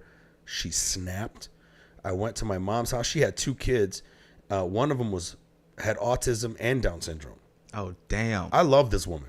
You got to understand, bro. Yeah. She had 2 kids, and I was like rolling with her. I mean, I was Mr. Family Man. Was I she like, what race was she was white. Okay. She was white. Yeah. Trash. But she was It'd be like that. She was a good woman, man. She was a good woman in many ways. So I'm not gonna try. That's hard to find. Only problem is that she lied too much, and then it just got to a point where I was like, why are you lying? Why? exactly, bro. She was lying for dumb shit. And the straw that broke the camel's back was, after I caught her lying one time, I broke up with her. She went to my mom's house, cried. My mom called me, and my mom spoke some good advice. She's like, Mike, you've been with her 8 years. You can't just break up with her like that over one lie. Give her another chance. Just give her another chance. And I listened to my mom, and I thought that was good advice. Give her another chance. Mm-hmm. And then I caught her in another lie 6 months later. What's the lie? But what kind of lie is it? You want me to tell you? Are we talking like she lied about what the weather was? Did she say it was 60 and it was like 52? I wish it was that. No, it wasn't that at all, bro. Okay. It was. Oh God! The first time I caught her lying was because I started suspecting that she was lying, and for the first time in our relationship, every time she goes, "What? You don't trust me?" I actually decided I was going to look into it. I'm going to spare you the details. When I looked into it, I found out that she was talking to her ex-boyfriend on Facebook. Oh. Okay. Now, when I read the thing that they were talking about, it really wasn't that bad. But I didn't like the fact that she lied about she all of a sudden she suspected me of talking to my ex-girlfriend. projecting. Out of nowhere, she was projecting. Projection. And then I was like, I didn't make that connection until I logged onto her Facebook because we had each other's passwords. So that I went on there and I was like, what? And then I realized, oh. Then all these other things started playing. All these other projections in the past. And then I started going, wait a second. So I started connecting the dots, right?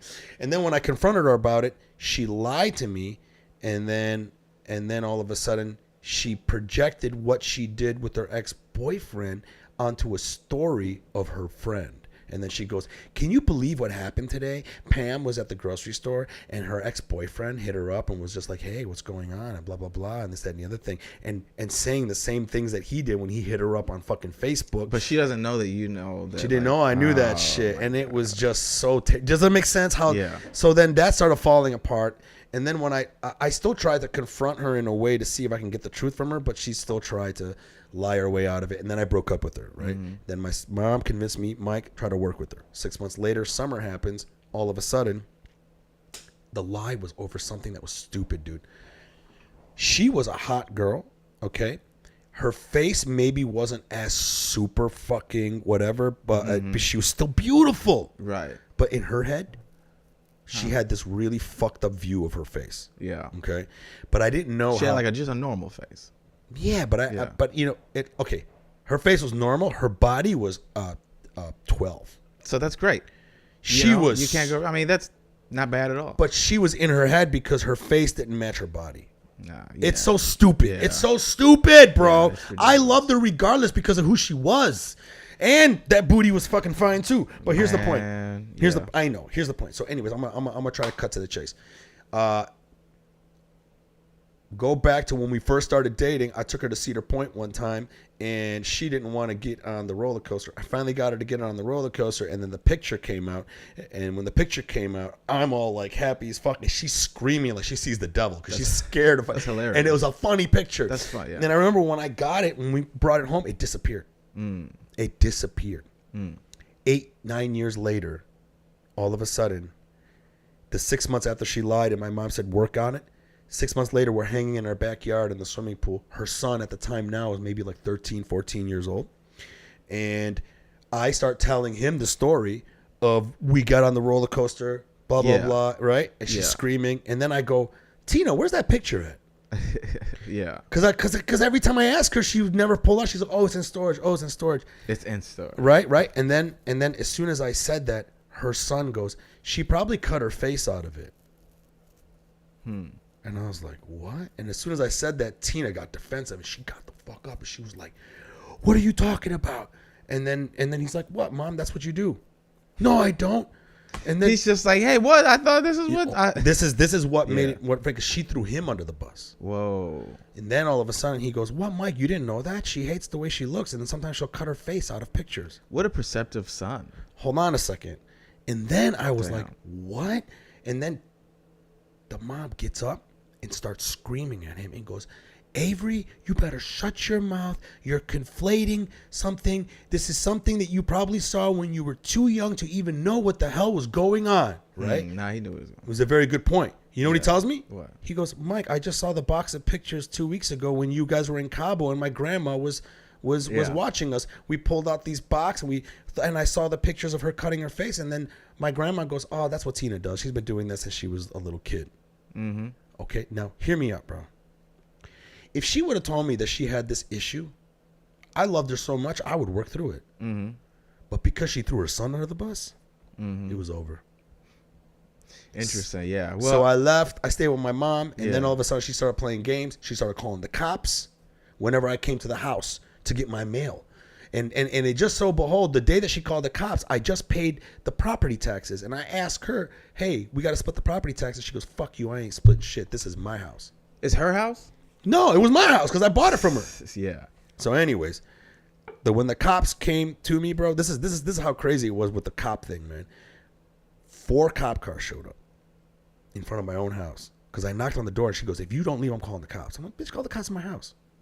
Yeah. 4 cop cars pull up. One of the guys goes inside to talk to her. The other cops come to talk to me. Within a second, the cops can tell I'm not the bad guy. Mm-hmm. Because I have a receipt from the city of Dearborn that shows that I just paid the fucking property taxes, and it says the owner's name is my name. So she played her stupid play. This is what really made me realize how much power some manipulative women can have, especially if they're hot. The one cop that goes inside gets manipulated by her, while the cops outside are like gathering. Oh, we see what's going on. As soon as those guys figure out what's going on, the fucking screen door goes doosh, and the guy that was inside talking to my ex-girlfriend comes out and goes, "You're a piece of shit. How dare you ruin? She's got 2 kids. One of them's disabled. Blah blah blah blah. All this stuff." And then all of a sudden, his buddies had to go, "Hey, Tom. It's his house." And then he was like, "What?" He's like, "No, it's his house." And then I showed him the receipt. He reads my name, and he's like, "Well, by law, she's paying rent, so you can't just bother her." I go, "No, she's not paying rent. I just went to my mom's house, and I'm letting her stay here because she's got kids, and I don't want to fucking break up this fucking thing." And that guy, dude, once he realized he got played, he fucking snapped. He ran in his cruiser, and he fucking peeled out. His ego was so bruised that he got manipulated by this fucking hot girl. And the other cops told me, "Hey, bro, you need to get a lawyer." And that's when shit got real. And then when I got a lawyer, this is the shitty thing. She wanted to fight for the house. And I was like, bitch, why are we trying to fight for the house? I'm letting you stay there. No, it's my house to begin with. I want it. And then it got worse, bro. We went to court. Our lawyers found out that it just so happens when I paid $30,000 to the title company for the home that the bank agreed on, the title company was a shady title company. They closed up their doors and they ran off with my money and they never gave it to the bank. And guess what the bank said? The bank said, "Thank you for letting us know because we would have never found out if you 2 lawyers didn't fucking call us up about this." So she could still be living in a fucking house if she would have just shut her fucking mouth, bro. Bitches be stupid, man. So anyways, people are stupid, yeah. But I was booed up, and I did that for a while. So that didn't work out. And now I really enjoy where I'm at right now with a lot of those fresh and fit guys are saying. And that is I keep a rotation of women. Yeah. And I find that when I tell them the truth about what I want, I don't want a relationship. One of the girls right now tried to ask me to take her out to dinner. And I told her straight up, I'm like, I'm not doing that. Because I told you what this is. But that is, and I agree with that part of it, because being honest and open, I feel like that's the only way to do it, man. Because a lot of these women, when you're honest with them, they go, all right, cool. They'll rock with you. If they like you. But they'll try, but I mean. But they'll all still try to play this game where it's just you better take me out to dinner and show me like a fucking this, that, and the other thing. And I'm like, look, you know what I told her? Yeah. Now I feel like I'm being forced to, and I don't want to. Of course. Because if I felt like doing it and I did it, and I have taken her out to eat a couple of times because she did something nice for me, and I was like, yo, let me take you out to dinner. And that was coming from me. But now she's trying to fucking play this like, yo, you still want this pussy. You got to treat me like a girlfriend. That's weird. It's weird, but it's what they want. And But it makes sense, though. I understand where they're coming from. Yeah, but that's why you can't go wrong with being honest, because you're not the bad guy if from the jump you're like, this is who I am. Now, they're the dumb ones that think they can try to change you. That's on them. That's how I look at it. That's on them. You know? If you're 100% from the beginning. And then I find out that whenever you do kowtow to that, the pussy don't come no more. In my experience, you mean whenever you in get my into experience, a relationship? In my experience, whenever I try to keep a girl in the fuck buddy zone, in a respectful way, meaning this is what I want. I only want to have sex with you and hang out with you every once in a while. I don't want to be your boyfriend. They all start playing the I got to get this guy in a relationship game, and then you as a guy have to keep parrying that. And not only that, they go immediately into their relationship. They label it immediately. I mean, that's what happened with the last thing. It's like, I'm not the one that brought up a relationship. You did. Because women, it comes from women. They need to label it. They need to capture and trap, and then they're like a cat and mouse. But they don't know what to do once they got it. And then it's kind of like, that's why what you do is honest, but it's also what they deserve. What do you mean it's what they deserve? I'm just saying, because it's like a lot of them, they go for just the label of I want you to be my boyfriend. But it's like, bitch, no, you do, really? Or do you just think that you want this idea, you see someone that you like and you want them to want to commit to you, and then you're met with someone that doesn't want to commit with you, so it freaks you out. You know what that reminds me of? What? The genius philosophy of Patrice O'Neill. Oh my God. Where he said, and I'm gonna butcher the bit, but the point that he was making was, women want love. They want to rope you into a relationship, and he goes, that's not fair. Right. He goes, women are fuckable. Just because you're fuckable doesn't mean that you have to fuck me. Right? And he goes, well, man, we're just more lovable.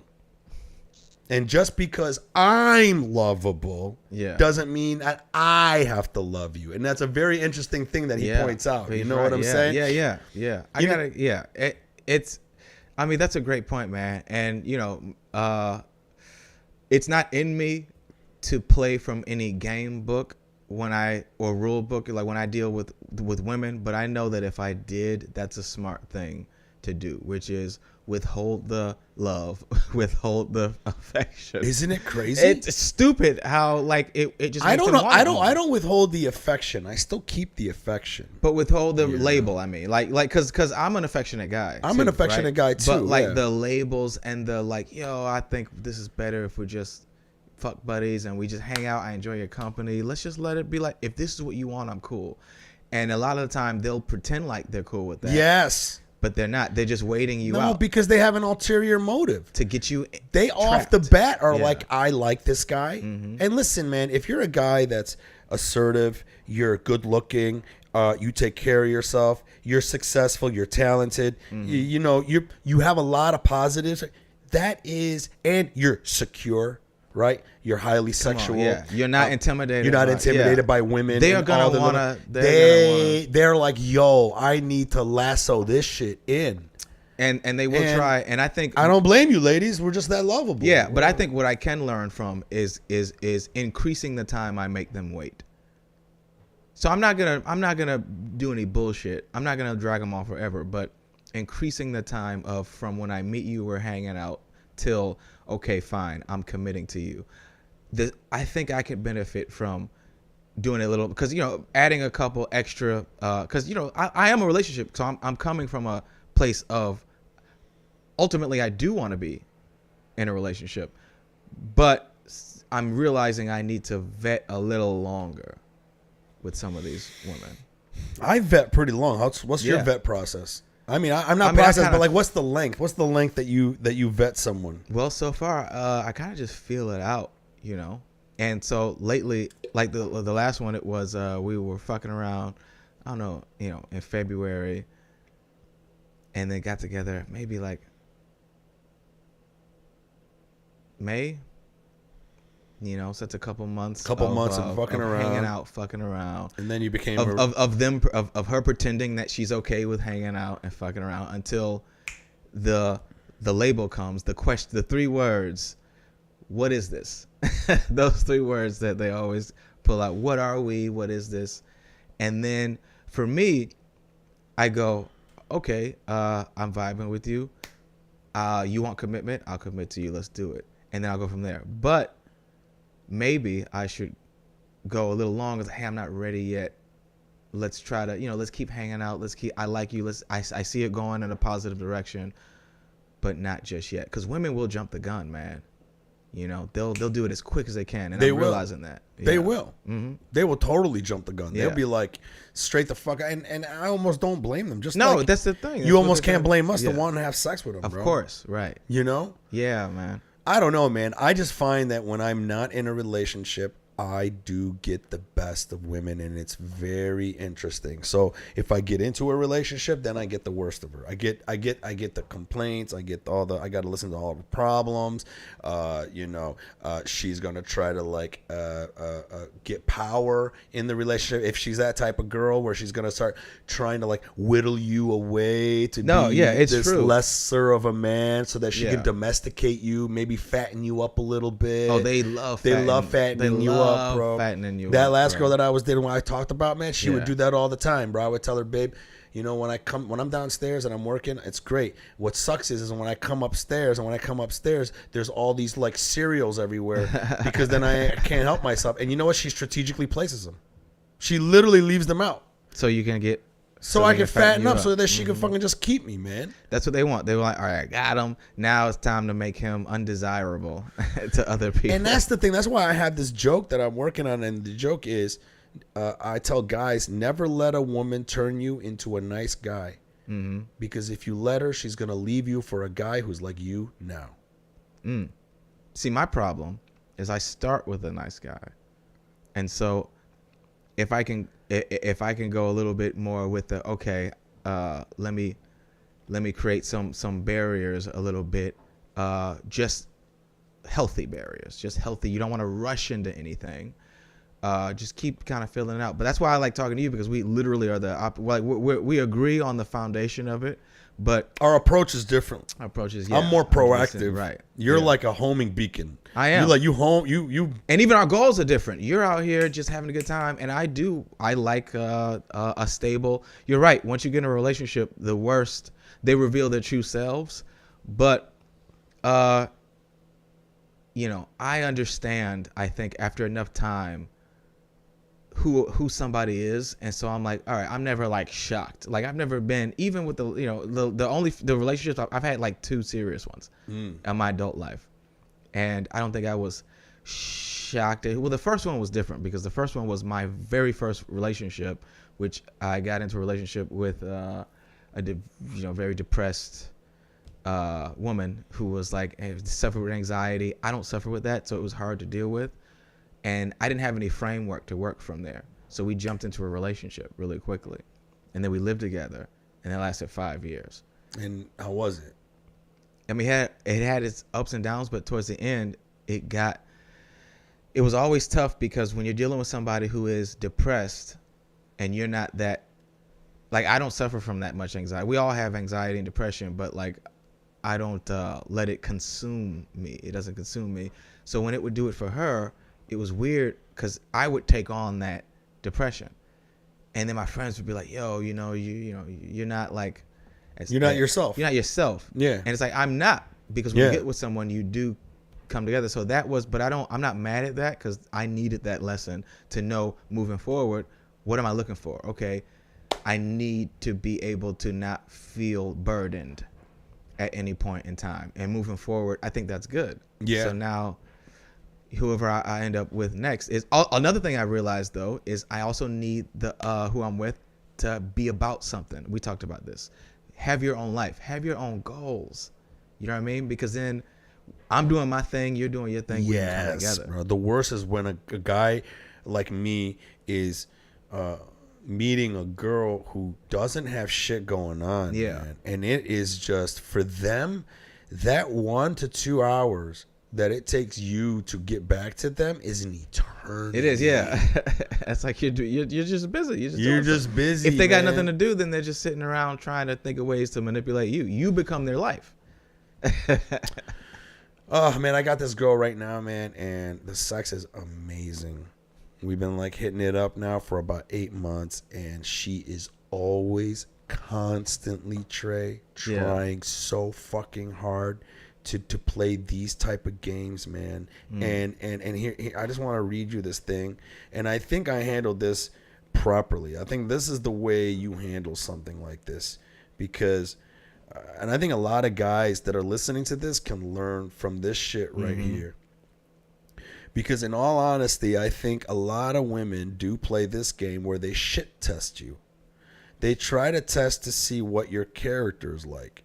They want to know if you're the type of guy that could be fucking bent and changed into something else, right?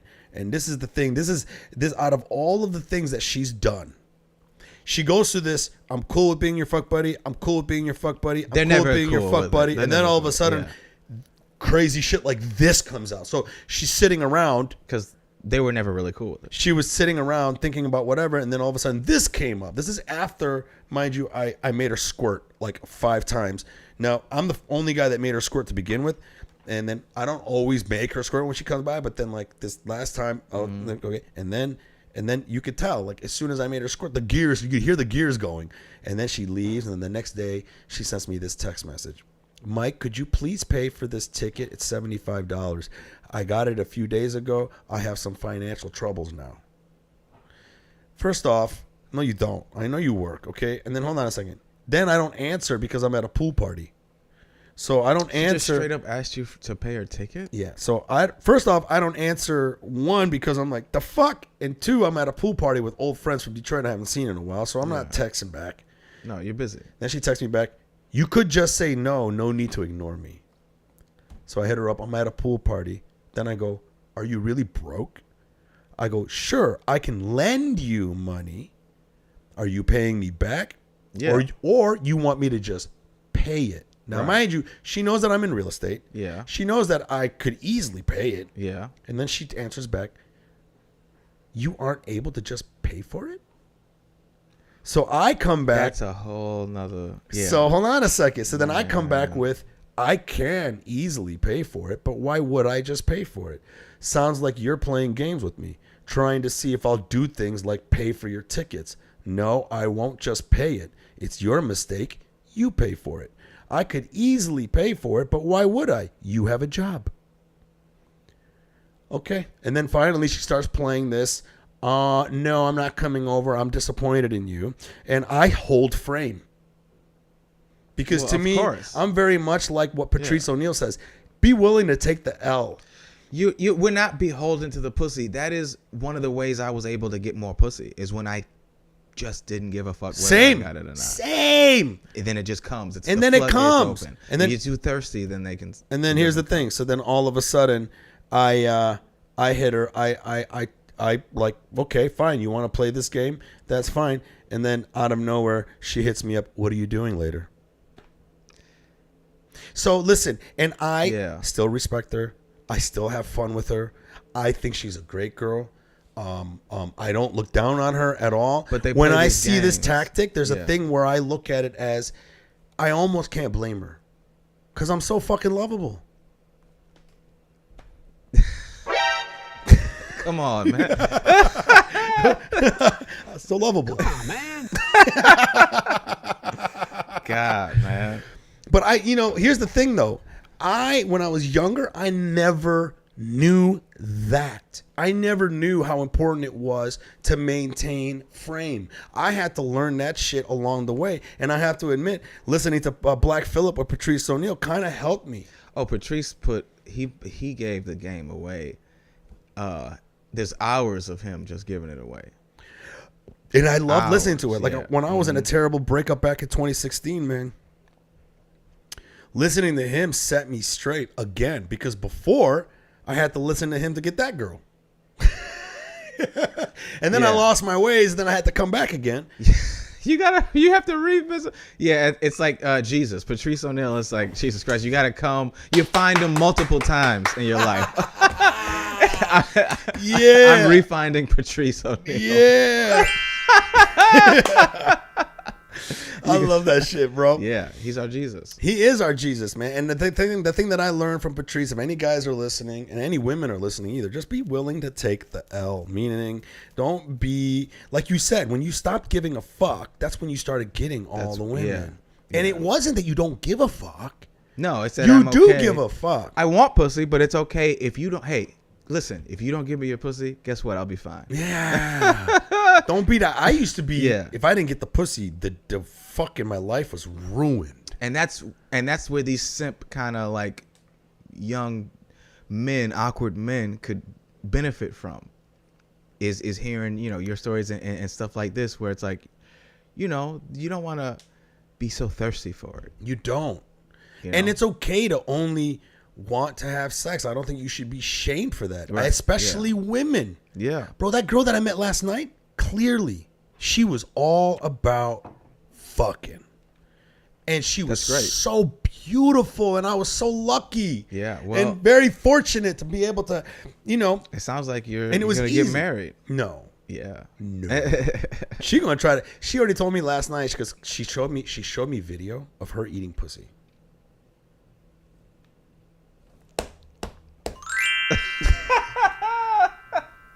She showed me video of her eating pussy of this really, really, really hot girl.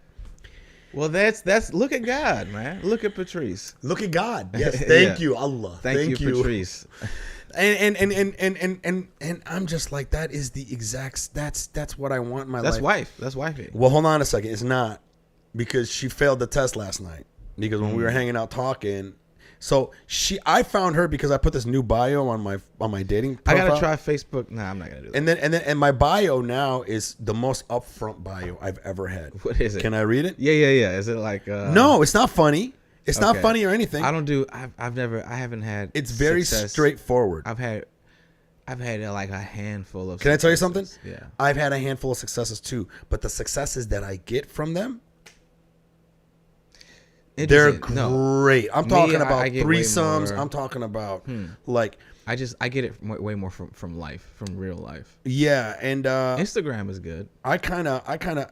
Have you been hitting on girls on Instagram? If they like, I think we talked about this. If they follow me or they like, make it clear on Instagram, like they like 3 posts in a row. Or yeah. Then that's when I'm like, if you give me the window, if you make me acknowledge you, because we're doing so much shit, we got so much stuff going on, but if you pop on my radar, however you do it, you get me to go, who's this bitch, what's going on, yeah, I'll engage, but I'm not thirsty looking, scrolling, going, oh hey, like I don't even know how to make the first move on Instagram. I don't even know how to do it. Oh yeah, I mean, I've picked up girls on Instagram. What do you do? Would you just say, hey bitch? Oh yeah, that's exactly right. Hey bitch, okay. And then all of a sudden she appears on your dick. No. Really? What do you say? How do you even? I mean, okay. Now this is the different type of Instagram pickup. The what I like to do is after a show when I crush and I tell everyone to follow me. Yeah. What you need to do right after, and you probably have to fucking check it just before you sell merch. Yeah. Is you gotta go to your Instagram and you gotta go to the request section. Right. Because you know how they filter out the messages from people who you're not following. Yeah. Right. Yeah. Because almost every show when I crush, man, there's going to be a girl that's going to send me a message that's going to be like, I thought you were hilarious tonight. But wait a minute, that's what I do. And then I open it up. But that is to me, that's not you going for them. That's what I do. They come to me. Yeah, they come to me. So you're talking about what do I do to come after a girl? Yeah, I don't initiate anything. My success rate in on Instagram. On Instagram in terms of being cold. I'm talking cold. Very low. Right. The only so I don't even Yeah. do that anymore unless I'm so compelled to that I have to see if I can like maybe get a conversation with this girl. Yeah. But for the most part, my conversion on Instagram always come from like what you said, when the girl on Instagram is giving you hints in They a digital started, way right. that she would do in real a life. bar. In Yeah. her bar, she would probably walk up to you and be like, "Hey, so blah blah blah blah," and then try to start a conversation and sort of be there and like be next to you. That happened to me. Did we talk about that? It happened to me at Tony's party. Tony Rock had a thing, a pool. You party. did? Yeah. And then Tell us about it. Tell us I was about just standing in my space, being the natural born king that I am, just thriving in my energy, not stepping outside, just controlling my own aura and my own space. And then, You fucking nerd. hey man, whatever, it You works. fucking dork.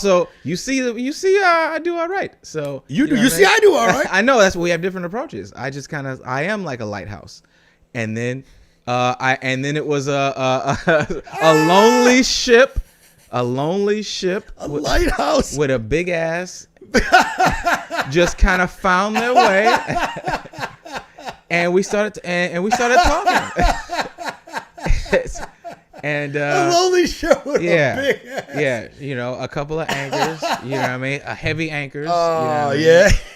And like, Buoys. yeah, buoys, and they just came fucking Mo. I'm talking buoys was on point, man, and like, just kind of Oh, shit. came up and but yeah, it wasn't anything that I went out of my way for. So that's that. And those are the best. Yeah, for sure. And to me, She's coming to the show tonight. I see. Yeah. And that's when you know you got a fan for real. Yeah. Right. Mm-hmm. I like to do both, Trey. I like to be the lighthouse because I play that game too. Yeah. But I also like to supplement with being proactive. That's Now, why. what do you mean proactive? What are you doing? If I see a girl that I want to talk to, I try to hit on her. Okay, you go out and you. And I'll go. Yeah. I'll even hit on girls when I'm driving. I can't do that. I have done that.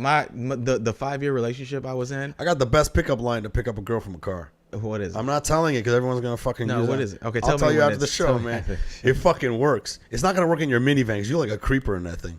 Hey. Okay, you want some candy? That's what I say. Hey, I got some. You don't even when you pull up in the minivan, you don't even talk to them from the window. No, you slide the door open. Yeah, And you it's come like, I slide. Hey, what's going on? You want to come in? You want to come in and hang out? I got some candy in my pocket. Got some hot candy in my pocket. Hard candy. Some hard candy. Ooh, You can feel it. It's hard. It's definitely hard. It's already hard. Yeah, you can put it in your mouth. I don't got that Laffy Taffy for you, baby. I Yeah. got that hard candy. I got that lollipop. That lollipop. Yeah. That push pop. I came. Yeah. But wait, what's your Oh, my bio. That's right. I almost forgot. So this bio nabbed me that girl last night. Okay. And this bio was, I'm like, okay. And if I can give any advice to guys out there, don't follow my advice. I don't know what the fuck I'm doing. I'm doing what I think works for me. Everybody's different. You got to try to work what works for you, man. And I'm not that great with online dating. I'm not going to lie. So online dating to me is supplementation. Yeah. I look at online dating like a vitamin. I don't take that much effort. I don't put too much weight into swiping and I hope this girl fucking whatever. I do it lightly. I see what happens and I see if I can like nab a girl that I can like vibe with, like that girl last night. Right? But the majority of the time it's fucking failure. But I don't hinge everything on this. Now this is the bio that's been working for me. And I've changed my bio multiple times. This is the first time I've done a bio where it's very, very straightforward. Because even though I'm like the Patrice O'Neal, where it's like be very straightforward, be willing to take the L. Yeah, you got right. I do that in life. Right. I've never done that on dating apps that much. Now this is my thing. It's pretty long, and girls like to read anyway. So They do.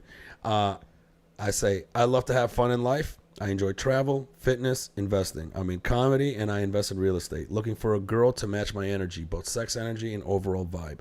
I value trust and openness. Right now, I'm open to something casual and see if it goes deeper from there. I love bi women. I love the idea of sharing my girl with other women, but you don't have to be bi. Smiley face. I'm laid back, chill, and very, very open-minded. Let's get to know each other. That's it. Yeah. Very forward. Yeah, I'm not trying to be fancy. No. There it is. I'm not trying to be clever. You don't need to do that. I don't need to do that. I'm just being straight the fuck up. Yo, ladies, if you swipe on me, this is what you get. This is it. And the girl last night, when we're hanging out, man, when she showed up in her titties, man, I was just like, jackpot. And then my other thought was, is this a man?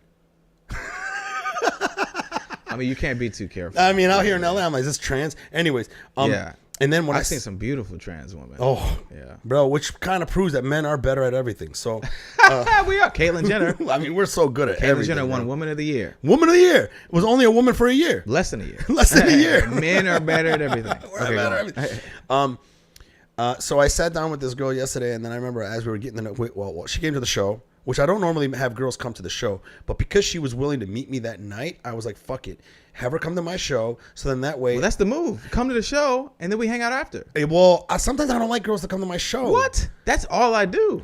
Maybe I should start doing that then. Are you kidding me? That's when somebody likes me, if they haven't already seen... If I didn't get them from comedy, better believe the first date... Okay, I'm going to start doing that because it worked great last night.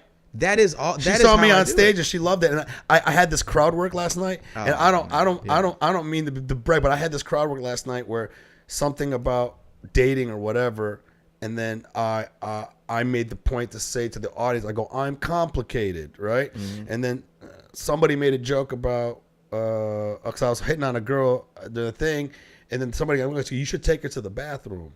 And then I'm like, hell yeah, dude, I'll fuck a girl in the bathroom. And then this one lady in the front, she goes, you're not complicated. I'm like, excuse me?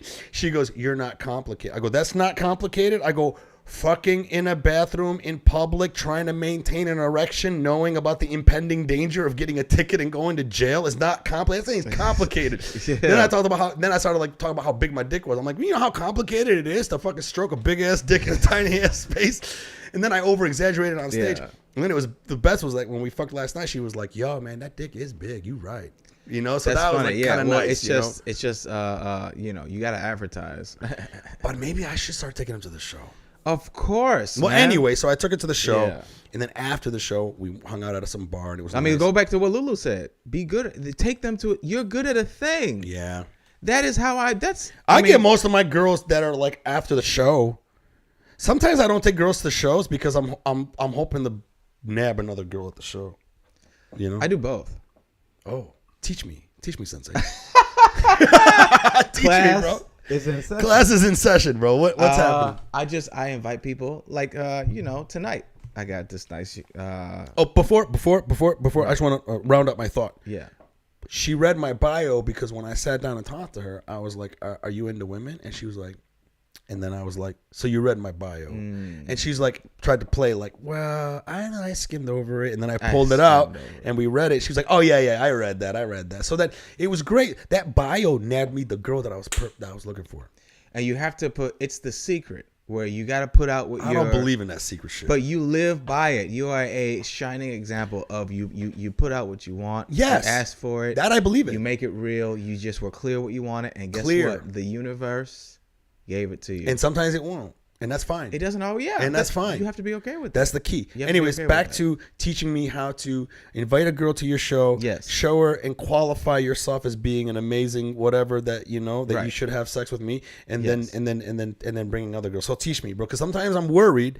I know the philosophy of having more bitches get you more bitches. Yeah. But at the same time, I don't know if I can't teach me.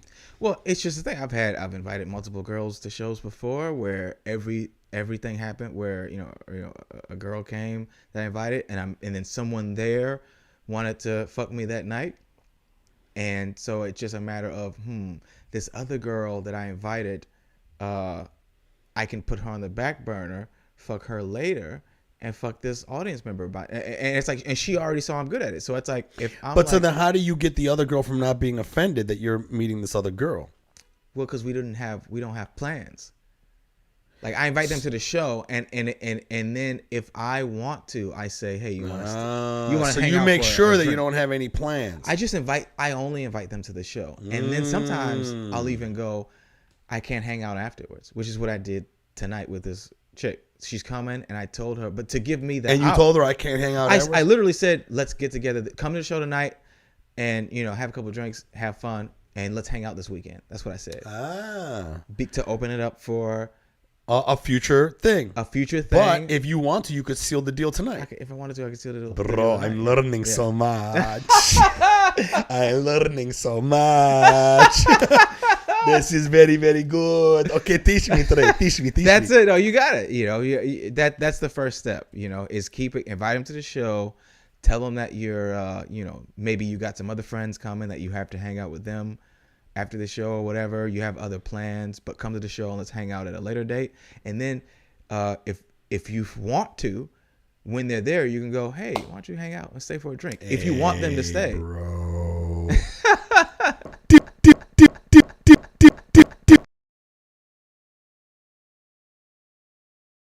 Woo, woo, woo. But it's like it's not disrespectful or anything.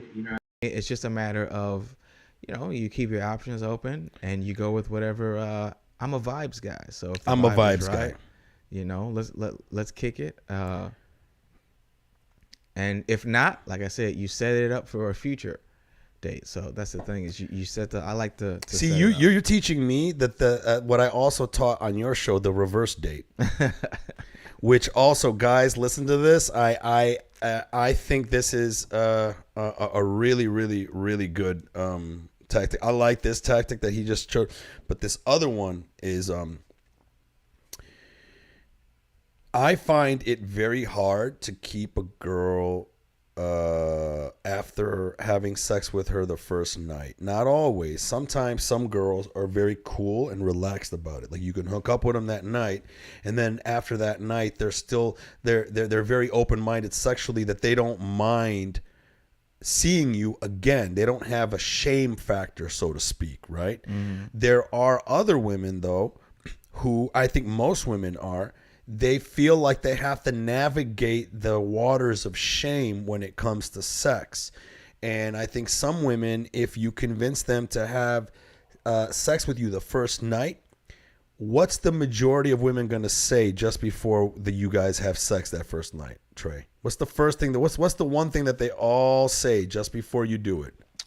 What, that they don't usually? Well, they all act like that they don't. They do don't it, and usually do this. You have right? to. But my point is I think that is just part of the woman's makeup, where she has to navigate being called a slut. So to her, it's all made up too. By the way, like it just comes straight from the fucking straight from the patriarchy. Yeah, and he sees these feminists that are like, oh, I support women and I'm a independent woman, but I can't fuck you on the first date if I don't want to. It's like, well, according to who? What are you talking about? Like, are we equals or not? If we're equals, we can equally come together and have sex. Yeah, but I mean, I just think that like a lot of women don't have that ability to just be okay with it. So my point is that I find the best way to do it is what I call the reverse date, where you do the first date as a regular date. You take her out, you get to know her. If you guys build rapport, meaning you guys are hot and heavy for each other, and you are willing to wait it out for sex, I would say the best thing is to see if you can save the date for sex to the next day. So let's say you take her out that night. You guys are having a really good time. You guys are getting hot and heavy. You start escalating towards the night. You're at a point where both of you guys are making out, at the bar, and, she's very intimate with you. Right away that she is actually probably really down to hook up. Once you know that, you have one or two options. You could hook up with her that night right away, or tell her to save it for the next day. And I find that when you save it for the next day, it allows the girl to accept the idea of a fuck buddy relationship more than it would if you had sex with her the first night. I think most women, when you have sex with them the first night, they wake up in the morning and they're kind of like, I don't know if I can look at him again. I don't know if he respects me, you know? But I find that if you are able to get her to that level where you're just about to maybe hook up, you take her to her house, you take her to her front door, you make out with her really hot and heavy, you tell her, hey, let's save this for tomorrow because I got an early day or whatever. If you leave the date on that note where you guys had such a great time and she's loving your rapport and she's making out with you and you know you can take her inside and have sex with her right now, you could do it, but I think that you risk probably maybe not seeing her again. This is also risky, but what I try to do is I'd be like, okay, let's try to meet up tomorrow. Now, this is the key. The next day you set up a date. You're like, hey, I'm going to pick you up at this time. We're going to go grab some food. Great. She's going to get ready. You pull up just a little bit early. You get out of your car. You go to her door. The door where you were just making out with her before you let her go last night.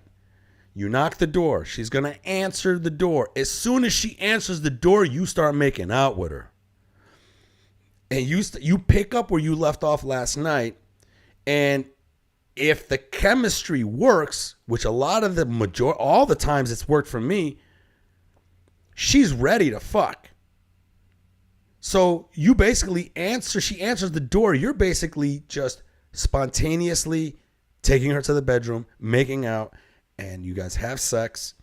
And when it's done, then you take her on a date. So the second date is a reverse date. And I find that thing that I've done, which I accidentally stumbled on, has a psychological benefit for women because, one, what it does is it allows them to have sex with you in this more relaxed, respectful fashion because it's not just sex. So the second date, it's sex and you're still taking her out. And you're still hanging out with her. And you're still having fun with her. It's all the same ingredients, just in a different order. Yeah, which you'll switch it up.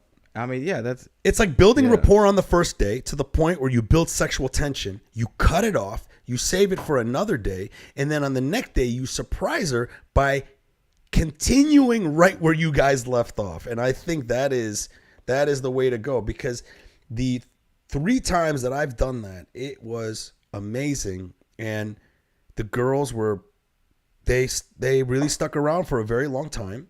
And not only that, they were my friends. They're still my friends. You know what I mean? Even though like now they're dating other people and stuff, we've established this level of respect, right? Which I think a lot of women don't get, man, when it comes to fucking. You got to give them respect. But this podcast went kind of long. Oh man, hey, it's important information, man. It is, bro. Well, that's why we gotta start a dating. I really think we should start a dating podcast where we start talking about sex, man. And I mean, literally, if these fucking idiots can do it, just by. The thing is when you watch their videos, Trey, you can see right away that they're very good at podcasting. Yeah. They're very good at keeping things controversial. Yeah. And I think that's where they get their views because they get this very controversial tinge to shit, man. And I think it's just stupid. Well, I think that I think again, if you build it, they will come. It's sort of like how Joe Rogan didn't know that he was going to one day be the biggest podcaster in the world. He just wanted to sit down. If we can get Lulu as a guest host all the time, that would be the shit. She will. Yeah, she has to be a correspondent. She has to be. She would have to be a correspondent. That's hilarious. The female to come and speak and be the voice for women. Yeah, well, but the voice of women that she is. Yeah. But that's what I'm saying. Like everybody would benefit from that. Let's do it. I'm down, bro. Yeah. We could just do it here, man, so we don't have to use that studio. Unless the people at your studio are down for it. I have no idea. All right. Yeah, man. Well, guys, this podcast was great. I love having Trey on. The first time I had you on man. with Riri, that was fucking fun too. Yeah. So Riri definitely was listen to great. that one if you want to hear a funny podcast with Trey and then another girl who has the opposite viewpoints of we do and how he just fucking like rips, dude. What the thing is that we both respect women, but when it comes to comedy, we will play the womanizer. What? Because that's funny. It's not funny to respect women. It's not funny to go, women are smart Yes. and they deserve rights. Right. That's not funny. It's funny to go, they're dumb. Yes. And they got too many rights. Right. It's not That's funny to funny, say yeah. that I'm fucking handsome and No. muscular. It's funnier to say you're bald and short, you ugly motherfucker. Exactly. Yeah. But yeah, man, I got well, yeah, thanks for having me, man. Yeah, bro, this was fucking great, man. I love talking about relationships. It was great having Lulu on. Yeah. Follow everybody. How do they follow you, Trey? Instagram, Tre Stewart #1, TRESTEWART, and follow me on Venmo, at Tre Stewart. Do you have a website? No, not yet. But just Instagram. Everybody go to Instagram. Follow Fuck me. Instagram. Yeah. Can I tell you that, bro? No. I know we talked about this Because but I don't think a lot of people follow are me able. on- I mean, I yeah. to be honest, just I know. Yeah. from now on, fucking do what I do. MikeFromDetroit.com. That's where you find all my social media links on every page that you're on there. Follow me. Subscribe to my podcast. I'm at Mike from Detroit. All the links are on my podcast. It's MikeFromDetroit.com. You'll find my YouTube, my Venmo, my TikTok. I'm blowing up on TikTok doing cat videos. I fucked up. I'm blowing up on Venmo. You blowing up? I wish I was blowing up on Venmo. My Venmo is Mike from Detroit. I'm Mike from Detroit on everything. Instagram, Twitter, Pornhub. But the best way to find me is MikeFromDetroit.com. You guys are awesome. Also, October 9th, if you're listening and you are in Detroit, October 9th, Mark Ridley's Comedy Castle, co-headlining with my other Yemeni comic brother, Ahmed El-Qadri. We're doing Mark Ridley's Comedy Castle, October 9th. We're looking to sell that shit out. Get your tickets. The ticket link should be up very soon. Stay tuned to everything. Again, you guys are awesome. And who knows? Maybe Trey and I will start a podcast about respecting women. Maybe, man. Gotta respect these hoes. Gotta respect these hoes, Gotta respect bro. these hoes. As he puts his glasses on. See, this is what I'm realizing. Look, the thing fucking went off again, and it was right when you laughed. Yeah. So it's overload. The sound is overloading the system. Yeah, I you'll think. figure it out. Yeah, I'll This is the figure it first out. time. All right, guys. Thank you for watching, especially y'all motherfuckers that are watching live. You guys are the best. Thank you so much. I'll see you guys next time. Those people. Public Yemeni #1.